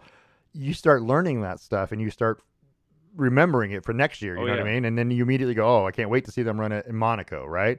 And we know that the qualifying is all important in Monaco, and it has nothing to do with the race. If you finish first in qualifying, there's a good chance you're going to win unless you crash, right? Yeah, absolutely. In my head, I'm picturing, turns 1-2 in Monza? Yeah, oh, absolutely, right? Immediately. I remember that time that Max Verstappen's tire was on Lewis Hamilton's head. Right, that's exactly what you picture. About other tracks, and right? Like, I remember this. I remember this crash here, and I remember the incident. Silverstone. Yeah, Silverstone. You should say Silverstone. Oh my gosh, what was his name? Who crashed his car in the fiery thing? A couple years ago, he escaped his car. I cannot remember his name. And I just read something. Romain Grosjean. Grosjean. Yep. Grosjean, yeah, I remember Grosjean's accident. I remember where it happened. And that was weird. And on the track, and they're gonna have that on display somewhere. I can't remember what they said, but I just saw that. Yeah, they're taking the car. I think it's great. On display one place, and they're gonna move it from place to place. I think they should move it around to the races and show everybody this is what happens, right? This is dangerous. I mean, I don't know if you want that kind of like. You don't want to humanize sports too much. Well, racing, I mean, I think it would help them in terms of showing, hey, these are what these drivers are facing. This could happen. No, to a fan, you go, wow, this is more dangerous than I ever thought it was. Yeah. To a player, to a driver, it's like crap. Yeah, you don't want to show them. You just want to show the fans. I thought it was. But you act like you're not going to see it, right? They do those big. They walk all the track. They and do stuff like that, like everyone else. They do. So yeah, you're right. I feel like you don't want to parade potential death around in front of them too much. It might mess with their psyche. You gotta do what you gotta do. And they seem like they treat these guys like they're kind of like their head cases. Like we gotta keep them in the right frame of mind. We gotta keep them thinking about the right things and keep them working. Like they treat them very, very soft. Let's be honest. Outside of like 5 or 6 drivers that are well into their 30s, yeah, most of these guys are 21 and 22 they're and 23. Young, they're dude. young, and their bodies can handle 7 Gs. And you know as well as I do, when you were that age, that you said, "Oh man, I'm invincible. There's nothing that can go wrong." Absolutely, I'm okay. Much, yeah, I mean that's how you feel, because I'm in great shape. I'm young, and even when I get hurt, I heal fast, and it's all good. And they all feel that way until you get burned in a car. I mean, that's a different thing, but yeah. Anyway, I'm looking forward to the season. It's going to be great. Yeah. It's going to be a good season. It's going to be a good year. And I think that, I don't remember what all the rule changes are, but we'll talk about that at some point in time. The rule for the cars and that kind of stuff. But there's going to be some things that are different this year from last year. It's not much. They tweaked a little bit, but it's not too bad. And then we'll talk. I don't know if it'll be next week. Let's see. Next week is the race, right? Next Sunday's the race. We'll talk about it in 2 weeks after the first race. We're going to talk about how the F1 stepped in and said, hey, you can't put anything on your headgear, or you can't wear anything that's, what's the term I'm looking for? Politically, no political statements. Yeah, which I have definite opinions about. We'll talk about that. That's fair. Yeah. But anyway, so yeah. I'm looking forward to it. So here's a question. Who's going to finish with the most F1 points as a rookie this year? De Vries? As a rookie? Yeah, De Vries, Sargent, or Piastri? I think the McLaren should take the biggest step, in theory. So Piastri should do the best. That team has a ton of infrastructure. Yep. They have a ton of support. Yep. They should be fine. I agree. That being but that being said, I would not be surprised by any of them. I want it to be Logan Sargent just because Go America and all that. Right. But I would not be surprised by anybody. Nick DeVries had 2 F1 points last year. Big time. Not that that's a thing. Secondly, which team wins the Constructors Trophy this year? Ooh. Right now. I see no reason why it wouldn't be Red Bull. Okay. Why you would think they would take any sort of major step back or any sort of significant step back. The only thing I could think is that Ferrari fixed their issues with their management. Their scheme, and that's a big part of their problem. So if Ferrari fixes that, they're competing, and if Mercedes just keeps progressing their car, they don't take any steps back. But you're going with Red Bull. But I'm going with Red Bull. I see no reason why it wouldn't be. Okay, I'm going to go with Mercedes. Ooh, that's bold. Winning the Constructors Championship this year. With no political stuff and a black car? This is crazy. I don't think it's going to affect the way they drive, but I mean, it might. And then which driver wins the championship this year? Well, since I'm saying Red Bull, I'm saying Max Verstappen. Okay. Yeah. How many times has a driver won it, but a team? Oh, that's a trivia question for another time. That's a trivia question for another day. That's a whole other trivia question. I think that if Mercedes gets it right and their team wins, I think Lewis Hamilton wins this year. It's just all about if they keep progressing their car, right? Yep. Because they, like I said, they had the biggest upturn from start of season to end of season, and they ended in a position where they were constantly putting pressure on teams. If their car is as good as it was at the end of last year, just that good, right? From the start. Yeah, from the start of the season this year, they're going to be in that position where he could win again. Not saying he's going to, but I'm just saying there's a good chance. So I'm going to go. So I've written this down. So we got Piastri ×2 because I think we're both on board that McLaren's the better team. They have the biggest support infrastructure. Right. Correct. Yeah. He's got a good chance with the car that he's going to be in. And then you're going to go Red Bull. I'm going to go Mercedes. You're going to go Max. I'm going to go Hamilton. We'll see what happens. So there's that. Right on. All right. So we've gone like way we always over do. time. Let's do. Do you want to still talk about the NBA and the All-Star game? Yeah, let's do it. Keep going. Okay. Might as well. People are already deep. I mean, you know what I'm saying.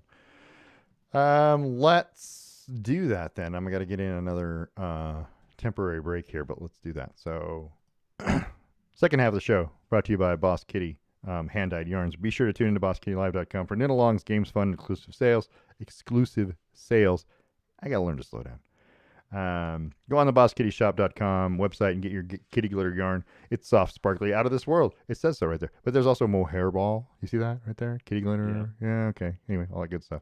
If you're looking for a gift, get them a Boss Kitty Shop virtual gift card and let them pick it out themselves. And that's the best way to go, to be honest with you. That's Boss Kitty Hand-Dyed Yarns. Yarn so boss, you'll knit your pants. Let's go move along here. We're going to talk about the NHL real quick because the Seattle Kraken are currently in third place in the Pacific Division with 70 points. After losing 4-0 to the Sharks on Monday night. Sharks goalie James Reimer, I hope I'm pronouncing that right, stopped 26 Seattle shots for his second shutout of the season. The Kraken play the NHL leading Boston Bruins at home Thursday night on 7 p.m. That'll be a great game. They beat Boston in Boston earlier this year on that part of that historic 7-game road trip where they won all the games. Yeah. Anyway, they're playing at home. The Kraken are good. It's a good team. I don't know how good they are. We don't know, but almost everybody in the West has 70 points. So it's kind of weird. But they're only 2 points out of first place. There's one win basically away from being in first place. Anyway, it'll be interesting to see how the Kraken go for the rest of the year. But I would love to go watch a game. I don't know how it's going to happen. I think they're going to have to get bad again before I can afford to go. So we'll get up there at some point. There's that. There. And by the way, Sea Dragons tickets, $24. To get into a general admission kind of a spot like on the end zones. Yeah, and everything's lower level. There's no like upper level seats. It's all lower level. So yeah, I'm thinking we're gonna go to a Sea Dragons game. Why not? So there's that. I'm looking forward to that. So NBA All-Star Weekend. Let's talk about that. Was this last weekend in Utah? Featured the Ruffles Celebrity Game. the Jordan Rising Stars game, the Kia Skills Challenge, the AT&T Slam Dunk Competition, the Starry 3-point contest, and of course the All-Star game on Sunday from Salt Lake City. And then immediately you had the guys from TNT talking about how boring Salt Lake City is. And I get this is supposed to be a reward for the players, you know what I mean? But they can take a vacation whenever they want. At the end of the season, they can take a vacation to somewhere cool if that's what they want to do. Yeah, Cancun on 3. This should be for the fans, right? This is the whole point of this. Yes. This should be for the fans in Utah to watch an All-Star game. How many regular fans in Utah do you think were at this basketball game? 12? Sub 10%. Yeah, 12, 15. How many Utah Jazz season ticket holders were able to go to this event? Not I'm many. going to guess it's sub 10%. Yeah, and this happens everywhere.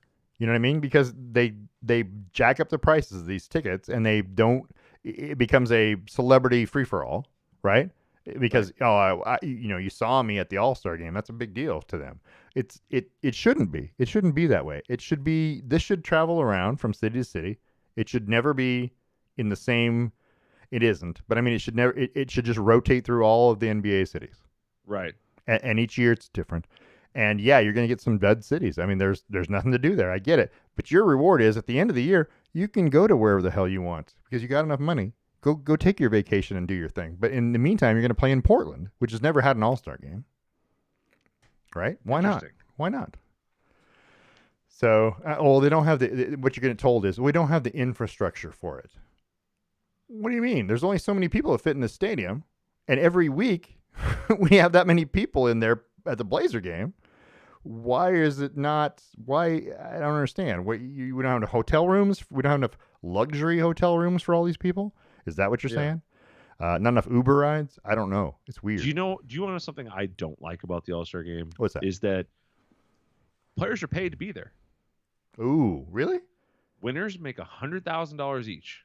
They get paid. Losers make $25,000 each. Oh, I knew that. I think every All-Star game is kind of that way. They make paid. Money to go play in this essentially what we talked about fan event. It's a fan event, yeah. Like I'm confused as to like it's one thing if you're being paid by your sponsor because you're going to wear their stuff on the court or whatever.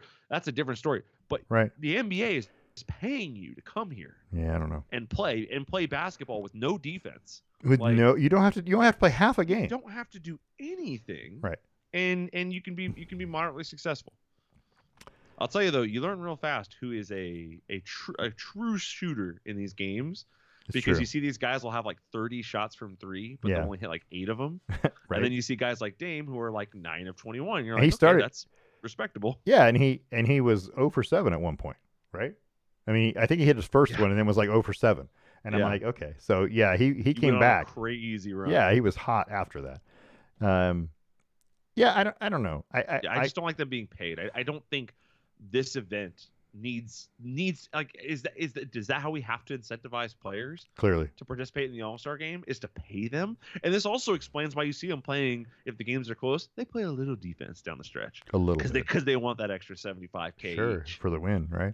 Yeah. So Friday, the celebrity game featured Seattle Seahawks wide receiver DK Metcalf, 5-time American Music Award winner Kane Brown, former MLB slugger Albert Pujols, actress, singer, songwriter Janelle Monáe, among others. This is the dumbest thing I've ever seen in my life. The celebrity basketball game.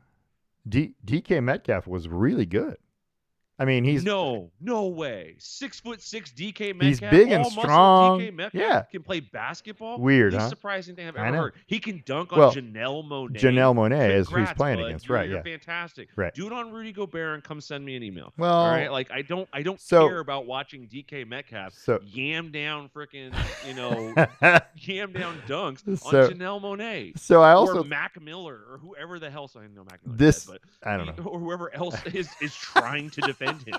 Is it too soon? When Richard Jefferson came out and came on the court to play, that was the best moment. Why? Because DK didn't dare go in the paint while Richard was standing in there. Yeah, I mean, he got double duty, Richard Jefferson, right? He's referee / player. I mean, that's weird. Yeah, he did all of it, right? He did all of it. I like Richard Jefferson. I've listened to him. I have learned to appreciate him since he stopped playing basketball. And I realized how personable he is. He's very personable. He has really good insight on because he's been there and he knows the players and he knows that he's fun to listen to on ESPN when he talks about basketball. I like Yeah. listening to him, just because he's not demonstrative. There's certain people I can't listen to when they comment on things. Max, what's his name, and also Stephen A. Smith. Yeah. Those two guys, stop being so demonstrative about the world. It's not the end of the world. You don't have to yell and scream about it, but they do because no one will watch if they're not, right? And I'm like, stop. You don't just tell us how you feel, and I'm okay with that. You don't have to be really loud and obnoxious, but they do. It's part of the fun to be really I loud. guess. I don't know. Anyway, Metcalf, 20 points, 10 rebounds, 4 blocks, named the MVP, helping Team Dwayne Wade defeat Team Ryan Smith. And if you don't know who Ryan Smith is, you're not alone. I didn't know who that was, Ryan Smith. He's the owner of the Utah Jazz. Right. Yes. And Dwayne Wade is a minority owner. He's a fairly young guy too, right? Yeah. Anyway, but it was 81-78 was the final score. But not that matters. But I love the fact that Albert Pujols was out there. If you had a bunch of guys who weren't in a basketball physique, DK Metcalf has a basketball frame. If you had a bunch of guys who weren't doing that, this would be different. I'm all about you doing a game like this if you want to just have a bunch of NBA players playing against or NFL players playing against each other. Right? Yeah, absolutely. That'd be okay. Yeah. Because they're already big athletes, you know what I mean? I don't care to see some super strong, super crazy physical specimen just absolutely overpowering, or they're not even going to play defense because they're all 5'10". Mm-hmm. But it's not impressive to me. This is my argument about the dunk contest is the thing that makes a dunk incredible is defense, that you did it on somebody. A wide open dunk is boring. It's boring. Right? It's cool. I mean, you can do whatever you want. If you do a 1080 spin thing or whatever it is, right. If you do some crazy spin type and it's wild to see when you're not on a trampoline, that's awesome. But just because are we going to talk about the dunk contest? Is it coming? We are going to talk about the dunk contest. I'll hold on to this. Okay. For a yeah, second. hold on to that. But yeah, DK, not impressive. But yeah. By the way, Ryan Smith, born in Eugene. Born in Eugene, right? His father was a professor at U of O. There you go. Yeah. Anyway. The important stuff there. The important, yeah. This is the facts you only hear on our show, by the way, because I'm sure no one else is talking about that. Yeah, I mean, the celebrity game could go away. The thing I did like about the celebrity game was that they held it at the Huntsman Center at the University of Utah. Yeah. On their campus, which means that's neat. You've branched out to things. You know what I mean? I like that. It's a different venue. It probably was a lot cheaper to go to this than it was to go to the All-Star game. It had to be. I hope it was. But anyway, I like the fact that they're moving it around the area and you've got other venues involved. I think that's pretty cool. Yeah. So let's talk about the Rising Stars briefly. Jordan Rising Stars tournament, and I call it a tournament because they had 4 teams. Won by Team Pau Gasol. It was a 4-team playoff format. Jose Alvarado of New Orleans Pelicans was named tournament MVP. Not that that's a big deal. It's interesting to watch the Rising Stars play against each other. They're all, rookies, and I get it. And, this is a big deal for them. And they were trying. They were playing. Trying. Yeah, they were actually playing because they've got something to prove. The Rising Star Challenge is the best game to watch every year. Absolutely. I don't mind watching it. I don't know. I almost feel like we're cramming a whole bunch of crap together. I mean, yeah, if you want to cut the celebrity game, that's okay. That should probably be gone anyway. But there's a lot of stuff going on in this whole All-Star weekend that, I don't have time to sit in front of the TV and watch 16 hours of different events. I just don't. You know what I mean? I got things to do. So it would be nice if it was a little bit slimmer and they packaged it in a presentation. Hey, this happened Saturday, but we're going to show it on Sunday before the All-Star game. I'd be okay with that because then I could sit down and watch one day's worth of TV and watch all of the things that happened. But they don't do that. So Saturday or Friday when things are going on, I'm at work or I'm doing whatever, and I can't see it. So it's kind of weird. But anyway, Rising Stars, yeah, like you said, it's probably the best event. Here's one of those that they could probably cut, and I wouldn't. Well, they need to revamp it, and that's the State Farm. It's the State Farm All-Star Saturday Night, the Kia Skills Challenge, won by the hometown Utah Jazz, team of Jordan Clarkson, Walker Kessler, Colin Sexton. It's a convoluted format to me. It's weird. It's got a lot of things, a lot of parts and pieces. and the weird teams. Team Utah Jazz. I get they're at home. I get it, but this is the only team that was a team of team players, Right. which is weird. They started doing this last year that the home team gets a team, right? Yeah. It's kind of strange, but it gets you more guys from the home crowd in on the But weekend. like we just said, there aren't any home crowd fans at this thing. Well, no. Hold on. So- We talked about the All-Star game. Well, in At the general, I skills don't think challenge, maybe, there's much more. maybe. Tickets to a skills challenger are not that expensive. I remember when they were hosting it a couple years back before the pandemic, you could get tickets to the skills challenge and the 3-point contest because they were sessions. You didn't get the whole night. You could get tickets to each of those, Right. and it was like, I don't know, $100 each. It's expensive for 300 level, but it's like $100. Well, the team Jazz beat Team Antetokounmpo. Because there's they did it last year too. There's like 6 of those brothers, so there's that, and then there was another team, and I can't remember who the other team was. Anyway, I like the skills challenge idea. I like the passing and the shooting, and you need to be able to do all those things. I like the idea better if it was individual competition and not a team. One guy who shoots, passes, runs, and has a total score, and his score is the best. You know what I mean? I like that idea. He's the best at all of the skills. That's kind of the way I envision it. But as a team, well, now I can pick my best passer, my best shooter, my best sprinter, ball handler. Yeah, so it's different. I don't know. It's interesting. I don't know. Do you like the skills competition in general? I don't mind it. It's. I'm not tuning in to watch it. It isn't. If they got rid of it, you wouldn't care. Exactly. Yeah. Okay. If it didn't exist, I'd be like, whatever. Right. It's not the end of the world. All right. So the AT&T Slam Dunk Competition, now featuring, by the way, the Dr. J Trophy, presented by Julius Erving himself. Won by someone who doesn't even play in the NBA. That's Mac McClung from the Delaware Blue Hens in the G League.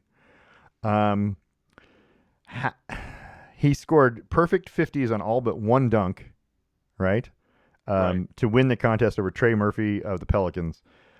Judges included Dominique Wilkins, who's a 9-time All-Star, 2-time dunk winner, Jamal Crawford, who's a 3-time Sixth Man Award winner, Lisa Leslie, 8-time WNBA All-Star, Karl Malone, 4-time All-Star, Harold Miner, by the way, out of USC, 2-time slam dunk champion, Harold Miner, right? Who nobody knows. If you name that name, not many people know who Harold Miner is, but that is the guy with some elevation who could get up. Mac McClung can jump. Yeah, he can. Oh, man, he got elevation. Now, he's got bunnies. This one here I laugh at because this is the picture right here where they said, oh, he jumped over 2 people. Well, kind of. That first guy is bent in half. And the second guy is ducked and got ducked. Still. This is one regular tall guy, right? this is one Richard Jefferson. Who he picked the ball up from him. And I mean, it's still impressive. I can't come anywhere near this. His feet are 5 feet off the ground. Yeah, to look at his height, how high his head is when it's almost near the rim, you're like, wow, that's really high. It's incredible. It is amazing. Considering he's not the tallest guy on earth. No. He looks a little goofy, though. He's an ugly bro. He looks a little But goofy. I've had this conversation before that the best NBA players are ugly guys. A little goofy? Yeah. They're all a little goofy. Your super handsome NBA players, they don't win titles. You need a bald head. You need receding hairlines. You need big ears. You need something. You need some sort of defining characteristic that is strange. And Dr. J won an NBA title. He's a pretty good looking guy. Dr. J was a fairly handsome man. I'll give him that. Okay, there we go. That's about the only one. That's the only one I can name off the. Weirdly lanky. That's the only one I can name off the top of my head. That's most people's first. Kareem was a fairly Kareem is okay, individual, except again extremely lanky. Yeah, I mean, Dr. J's hands go like over halfway around the basketball. Yeah, so he could do giant ears. Yeah, right. I mean, there are some goofy looking NBA players. In the '70s had terrible haircuts. Well, yeah, that combined with the short shorts. How are your bangs longer than your shorts? Oh my God. But Mac McClung, all right. So he's the winner, and he still plays for the Delaware Blue Hens. And I think it's weird to me that you didn't have an NBA champion, a slam dunk champion from the NBA. I mean, he's played 4 games in the NBA, okay, and he belongs to the Sixers, I guess, right? So I don't. Not his choice. I know, but why are they invited to this? I get them being in the Rising Stars if you want to do that. I'm on board, but the fact that the slam dunk champion should be an NBA player, right? It's all about putting eyes on. I get it. on the I G League, get which it. the NBA over the last 5 years has made a big effort to put on TV, to Well, put more in front of your the face G to watch. And so, if the and G I like that I don't like that he's not wearing a Delaware Hens jersey. he That's the thing that bothered me. he wore that Gate City high school jersey Yeah. for one of his dunks anyway. I Which just wish he would have been wearing a Hens jersey that in would have like been the good. final. That would have been Like cool, you're right? clearly you're not on Philadelphia, so you wearing a Philadelphia jersey is strange, but I get it. Like they Right. want their brand looking good. Sure, absolutely. And the NBA wants I just that, don't. but You know, yeah. that's Okay. true. Let's talk about the Starry three-point contest won by Portland's Damian Lillard in his third career appearance in the event. Lillard beat Indiana Pacers Tyrese Halliburton and Buddy Hield in the final round. He used the Starry, quote-unquote, Starry balls, um, which sounds weird, which are placed, by the way, at about 30 feet away from the basket on either side of the center rack. And there were 3 points apiece as opposed to the regular balls that are 1 and the money balls 2. So he got extra points because that's his range. Let's admit it. 30 feet is right there. That's in his wheelhouse.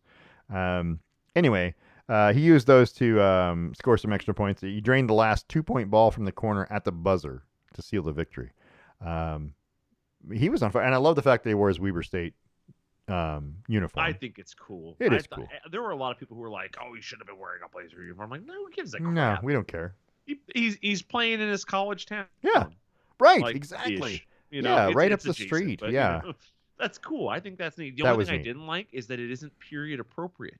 This is their current jersey. Oh yeah. I wish he would have worn one His that was like jersey from that time. yeah. I don't care if they made him a new one or whatever, but wear something from that time. That would have been cool. But yeah, no, it's kind of wild. Yeah. I mean, he did wear the Blazers, to accept the trophy. He wore To accept the trophy, the warm up, which is cool.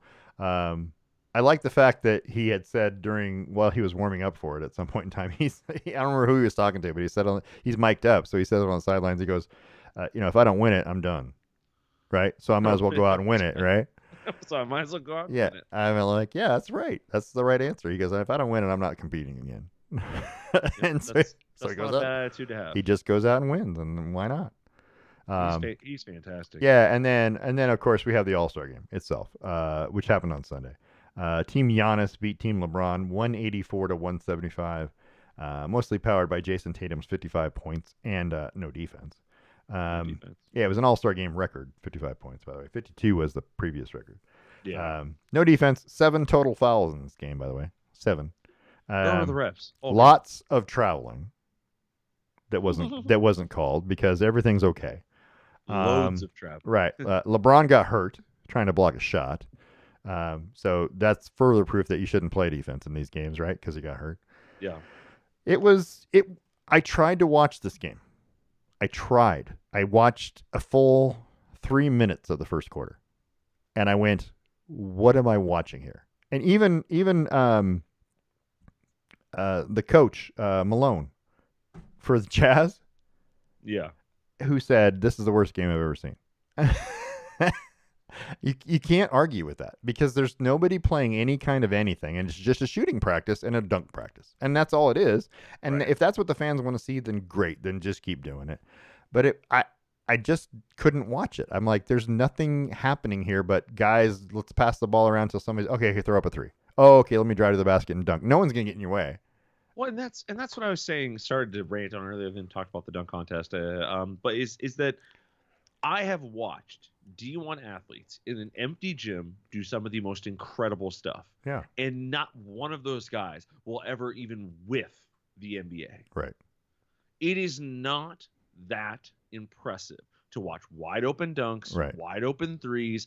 It just isn't. The thing that makes impressive is doing it with pressure, doing it when a game matters, doing it when there's somebody in your face. That's impressive. When you don't have that, it just isn't exciting. That's why the games a couple years ago when they were like competing for charities and stuff was super cool because everyone got really competitive, and real quickly those dunks didn't happen. But I'll tell you, the everyone loved that more than they loved this. This was bad. It was bad. This is boring. I mean, and if you just want to put it on in the background and every once in a while turn around and go, oh, look at that Joel Embiid, windmill. That's cool. Yeah, then just move on with your day. It's great, but that's the most emotion that should draw out of you because it's not exciting. It's not cool. Yep. Dame Lillard hitting a game winner's the most emotional thing to happen in that game. The half court shot. The half court He shot was wild. was amazing, but you know he can do it. I mean, he's probably I didn't know he could quite do that. I would always guess that he'll be closer than anybody I've ever met. sure. Yeah, well, because that's he's true. got that natural heat-seeking ability, and so I would guess that from 40 feet to 49 feet to 50 feet isn't too much of a stretch for him. It was. But he just queued it up. He doesn't. He doesn't. He didn't take 2 shots at it. He took 1. When they say guys have unlimited range, this is the guy they're talking about. This is the guy they're talking about. Even Steph Curry isn't nailing half quarters like that. Not with that, and it was like a regular stroke almost. I mean, he leaned into it. I get it. Oh yeah, you could see he got a little. He had to push. get a little extra, but it wasn't like a two-handed push from three-quarter court that you see most guys throw. You know what I mean? I can't remember for sure. Was it all net? Yeah. Oh yeah. It went straight. It went right on in. Yeah. It was. There was no backboard, meh. no rim. Just and he knew it was in a minute. The minute he left his hand, he was like, "Meh, this is good." This is good. And yeah, I mean, Dame is probably the best long ball shooter in the game right now. He might be the best one in history. Yeah, and it just is amazing that he's that good. But the game itself was really boring. And aside from that shot and the game winning shot, which by the way was a travel. Yeah, he grabbed it and jumped to another location, and then did a couple things. Yeah, I saw it. But that happened a lot. I watched Joel Embiid grab the ball and stop dribbling and take 6 steps and hand it to someone. And I was like, what is going on? At least they called it balanced. I guess. Yeah, and as long as you're not calling anything, then it's okay, right? I mean, but it was still just not. It's not basketball. It was just. You just can't call more on one than one person. Right. Yeah. Well, they did. They called 5 fouls against one team and 2 on the other team. I don't understand. It's a travesty.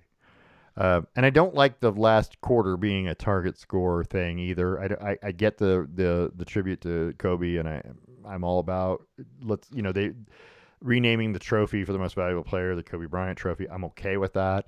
All of that's great. I don't like the target score thing. I think that's dumb. I mean, I would rather you have a spot on the floor that is a 24-point shot. Oh my God! That's where Dame hit it. Right, well, that's where Dame hit it. I'd rather have a spot on the floor that's a 24-point shot. This is or an 8-point shot because that was his number before. The problem with that is if you put it in the spot that's attainable, then a team will just go, oh, we just need to hit that 7 times. 7 times. So we're gonna get 40 possessions this game. Yeah. 7 of these need to go in. Well, but that's still a high number. But you'd think that the other team would start guarding that spot. Oh yeah. Yeah, and so it would be harder to shoot from that spot. So that's what I'm saying. It would eventually even out. But I like the idea of having a spot on the floor that's worth more points, and they don't do that. I don't know why they did it in the 3-point challenge or in the 3-point shootout. Why don't they do that in the game itself? Because if you're going to change the rules, if nobody's going to play defense, then let's make it where there's a 4-point line.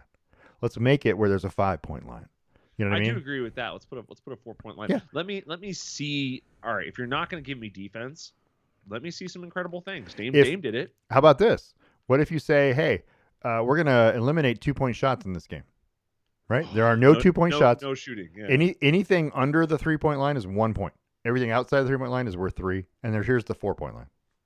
No 2-point shots. Everything's 1 point. I was going to say people can't shoot from inside the paint. Oh, well, maybe that would be interesting. Everything has to come from outside.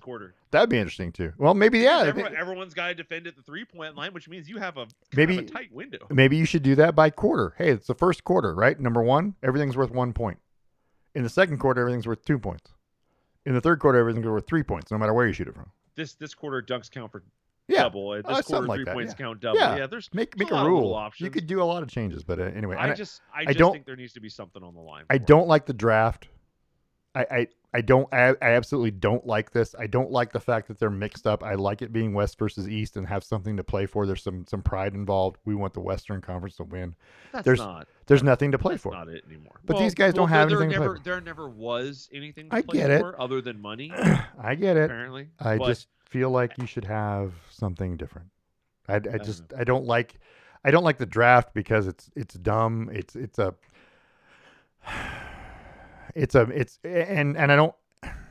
Why are the captains? It's always going to be LeBron and Giannis until they retire.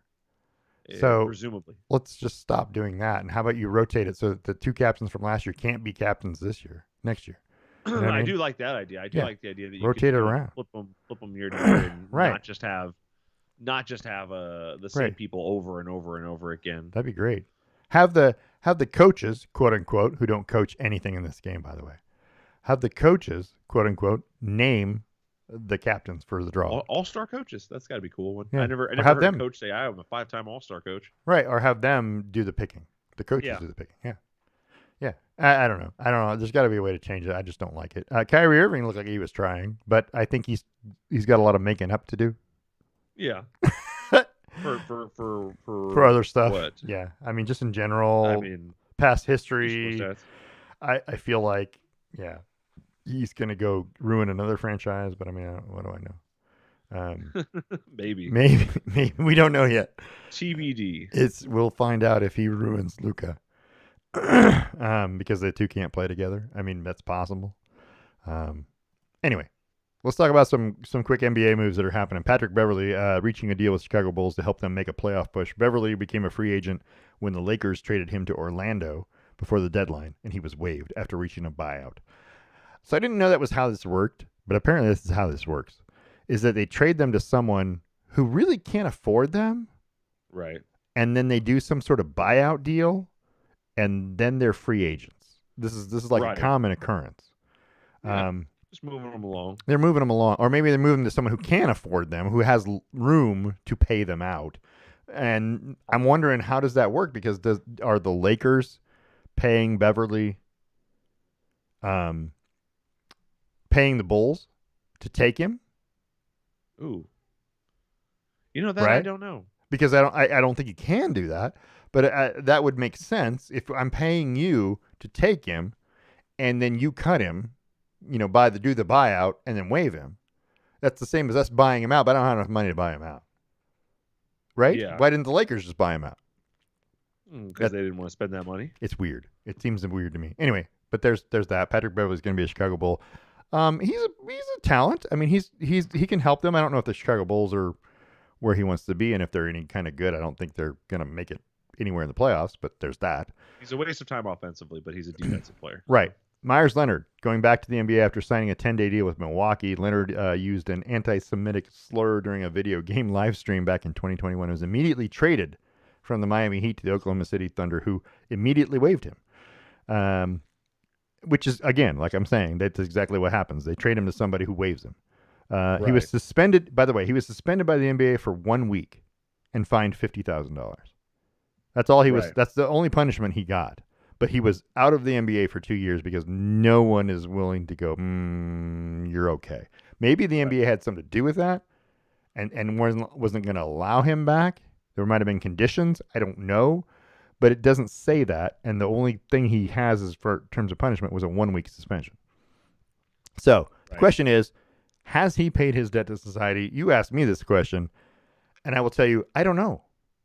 I don't know. I mean, is he? It's like a crime.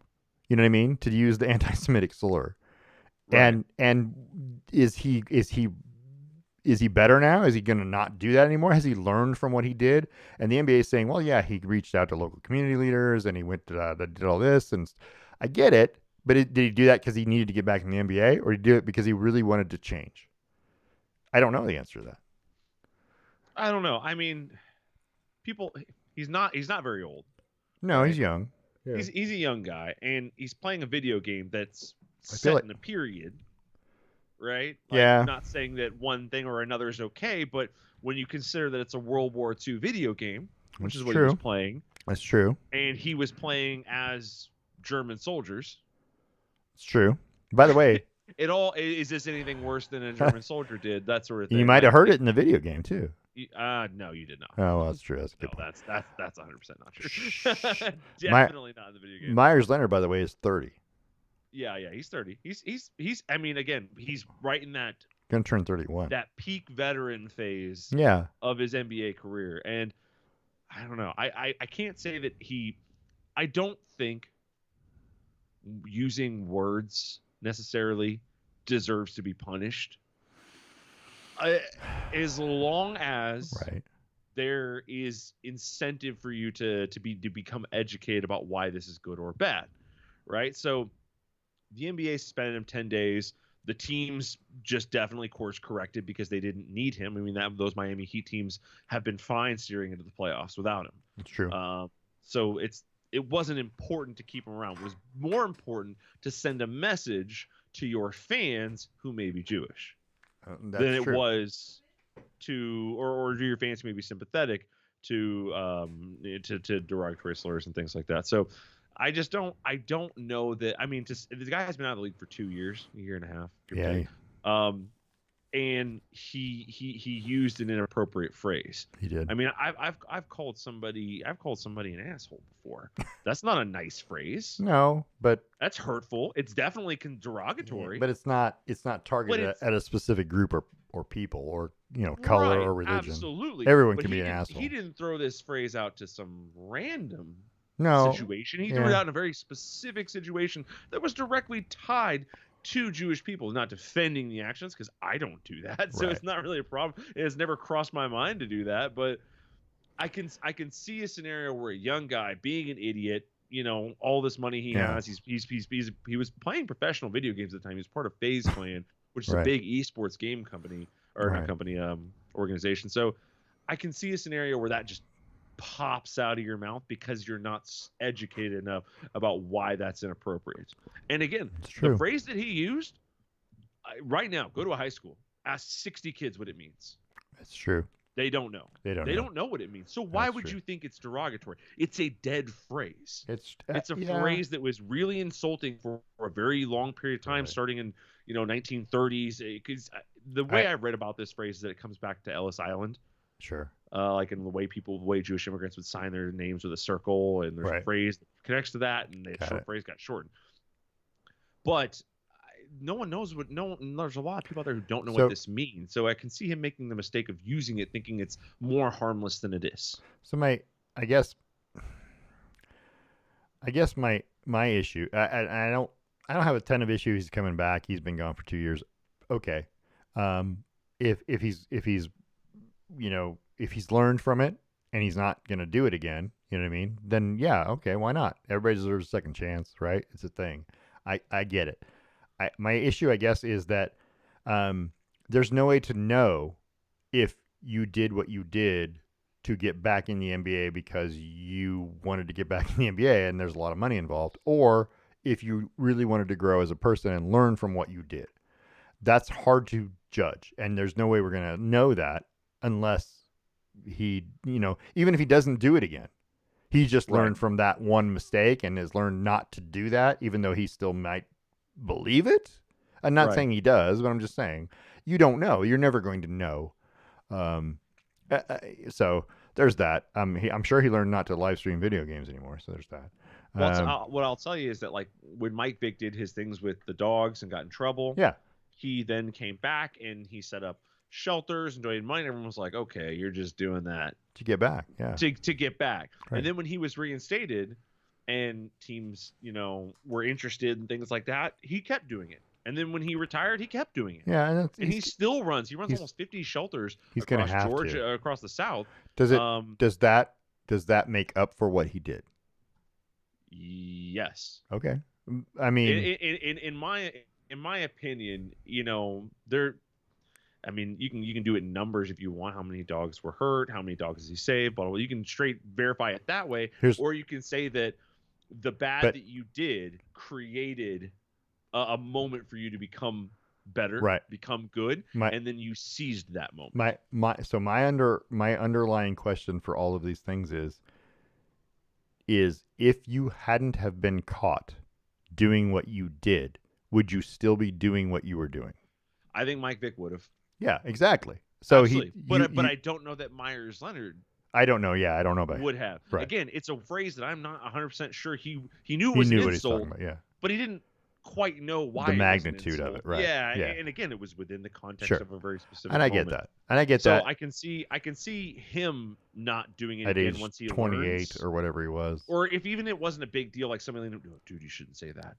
Oh, my bad. Sorry. Yeah. And then he never does it again. I can see that happening more. Mike Vick's things was kind of systemic, kind of right. Yeah, I think he would have kept on doing that. At least for a little while. But that was kind of the whole dog biting thing was taking a big front seat in a lot of ways at that time in like the early thousands. So Myers Leonard has a career average of 5.6 points per game, by the way, He's all um, right. and 3.9 rebounds. He's an 80% free throw shooter. He's a 39% 3-point shooter in Yeah, his he's not bad. career. Yeah, He's what the Blazers want from Nurk. right. Yeah, he's just He averaged in 15-16. He averaged 8.4 points and 5.1 rebounds, 1.5 assists per game for the Blazers. Um, he in 21 minutes. So he did exactly what Portland needed during that particular time frame in 15, 16, 16, 17. He just never really blossomed into the scorer I think they thought he was going to be. Yeah. But again, he didn't get the minutes. 21.9 was the most minutes per game he ever had in his career. He only twice in 9 seasons did he have over 20 minutes per game. The rest of them were under 17. So he never really gets the minutes involved to become that scorer, I guess. You know what I mean? If you, Yeah, it, he had a couple problems. He couldn't stay healthy. yeah, he Like got not hurt. like he was small injuries. It wasn't Yeah, like major he did. injuries, but he had some health issues. He does have 28 career playoff games I under mean, his belt. So as a playoff player, I can see why Miami would want him because he's got playoff experience. And in the playoffs, other than a couple seasons, he was better than he was during the regular season.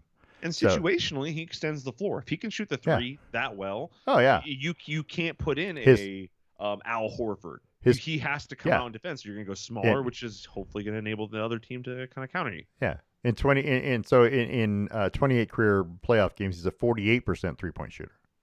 And so it's Dang. up. You know what I mean? So there's that. Yeah, I don't know. He's not a terrible player. He fills a role. He does a very specific thing. Yeah, he does a very specific thing. So anyway, And he does it well enough. it'd be interesting. I think he'll come back. I think he'll get maybe not a 10-day, maybe not kept with the Bucks, but I think after the 10-day contract goes through, and if he's successful, I think somebody else is going to take some a other chance. playoff team or team that's trying to make the playoffs Yeah. might just grab him if they need some bulk. You Should know what the I mean? Blazers let him come back? Yeah, I mean, if you think he's Have him come off the bench to back up Nurk? that'd be great. Gosh, that would be great. That'd be very Drew Eubanks, helpful. and Nurk on the roster, that'd be good. Russell Westbrook reportedly set to join the LA Clippers after negotiating a buyout with the Utah Jazz. Again, right? Paul George seemed to imply earlier in the year that Westbrook was the right guy to solve their point guard issues. You know, right? He's like, if the right guy was available, Russell. Russell. I don't know about Russell. Russell was like the best player in the NBA for a season, right? For like two 2.5 two seasons. point guard. Okay. He was Yeah. like the best point guard in the NBA for like 2.5, 3 seasons. And then all of a sudden he wasn't, which is Then he weird. joined the Lakers. And he joined the Lakers. Well, first he joined the Rockets, which was his first mistake. Yeah. Not only is that an organization that was in trouble, From OKC but he to the joined there to Rockets, team yeah. up with James Harden. And it was weird, and it was strange. Was weird. And then he left from the Rockets to go to DC. Let's be honest. James Harden is not a guy who shares the ball very well. No, and it puts you in a rough position. Yeah, and so Russell Westbrook is a guy who is used to having the ball in his hands on every play. Yeah. And so is James Harden. Yeah. So and then he left there to go to DC. And in DC, another organization that was struggling to get its footing. They didn't have great people around him. He didn't have a lot going on. But even while he was there, he still did some pretty remarkable things. And then he left to join the Lakers. Yeah. And it's been the LeBron show. And it can't be LeBron's fault. It can't be AD's fault. No, it can't so it's got to be Russ's fault. It's got to be Russ's fault. Like, he didn't realize that he was joining a big three. But, you know, when LeBron was in Miami, people blame Chris Bosh for problems. Right. Yeah. Well, You always got to find a guy to blame. And he didn't think that he would be that guy. And by the way, but nobody's turning on LeBron. By the way, the Lakers uniforms that are on the screen right now that he's wearing right here, I love those things. The Minneapolis That Lakers is probably uniforms. the best color combination. They have a full baby blue one that I really like. Yeah. The UCLA Bruins colors. Oh, come on. Those are like the best colors in any sport of any. I mean, whether it's football or basketball, it doesn't matter. The UCLA Bruins colors, that powdery. UCLA's even gone a little darker blue and that the only yellow. Other team I'd counter that with is North Carolina's version of baby blue. I do like their blue. With their obsidian. Because it's not black that they wear with their jersey. Right. It's an obsidian. It's okay. Nice yeah, North Carolina is really good. Blue. Yeah, North Carolina is really good. That's a good color combo, too. I think we were just saying we like powder blue. Yeah, probably. I like it with the gold trims, though. The gold trim The gold is nice. makes it pop. You know what I mean? They don't Oh, yeah. they don't put too much on it, just a little, just enough to go. Anyway, We'll do a summer show where we go over our favorite color schemes. yeah, favorite uniforms in any sport. That's what we'll do. Any sport. Any sport, doesn't matter what it is. Kevin Love, former Oregon high school player, by the way, will be playing for the Miami Heat after he cleared waivers on Monday. Love is a 5-time NBA All-Star and 15-year veteran with lots of playoff experience. He's an NBA champion, an Olympic champion, and a FIBA World Cup champion. You don't find that very often in players. He's a Hall of Famer. But he's a shadow of what he used to be. Yeah, but those things that he can still do, his playoff experience, his size are important. His playoff experience will be valuable to a team, to the Heat in general, just because he's that guy who's been around. You know what I mean? Yeah. He knows things. Agreed. I guess that's the best way to say. I drink and I know he's things. seen some stuff. Yeah. Anyway, I guess that's about all. Do you have anything you want to talk about? I mean, we're done. We've been 2 hours, so I've already ranted enough. Yeah, we ranted quite a bit, so I guess we're pretty much done with our show for today. So you know what? We talked about a lot of stuff. We covered a lot of things. We're going to be back next week. I think if I can get the music to play. That one ends. I think it doesn't recycle. I got to get like a non-ending one of this because I like this outro music. I can make that happen. Okay, we're going to have to fix that. Anyway, we're on YouTube every week. We're on Twitter at Lamb Sports. We're on Facebook under the Best Lamb Sports Show. You can email us, lambsports@gmail.com. And don't forget to check out our website. We want to thank ESPN, Fox Sports, NBC Sports, ABC Sports, CBS Sports, the NBA, NFL, NCAA, NHL, XFL. Watch the XFL. It's fun. You know what I mean? Yeah, everybody needs a football fix. There's a point in time where you go, NFL's over, and you went, oh, I hate it. The NFL's over, right? Everybody did that. Watch the XFL. You'll like it. It'll be fun. And then watch the USFL after that because it's football. And you know what? It doesn't matter if it's bad football. It's like pizza, right? Bad pizza is still good pizza. Same thing with the football. I mean, it doesn't matter. It's different, and you'll like it. I promise. Anyway, I want to thank our sponsors, Range in Yakima, Boss Kitty Yarns, Stevenson Wine Estates, and Hood River. This has been a Brain Rock production, a division of Lonely Tree Media, LLC. We want to thank you all for listening, and we'll see you next week.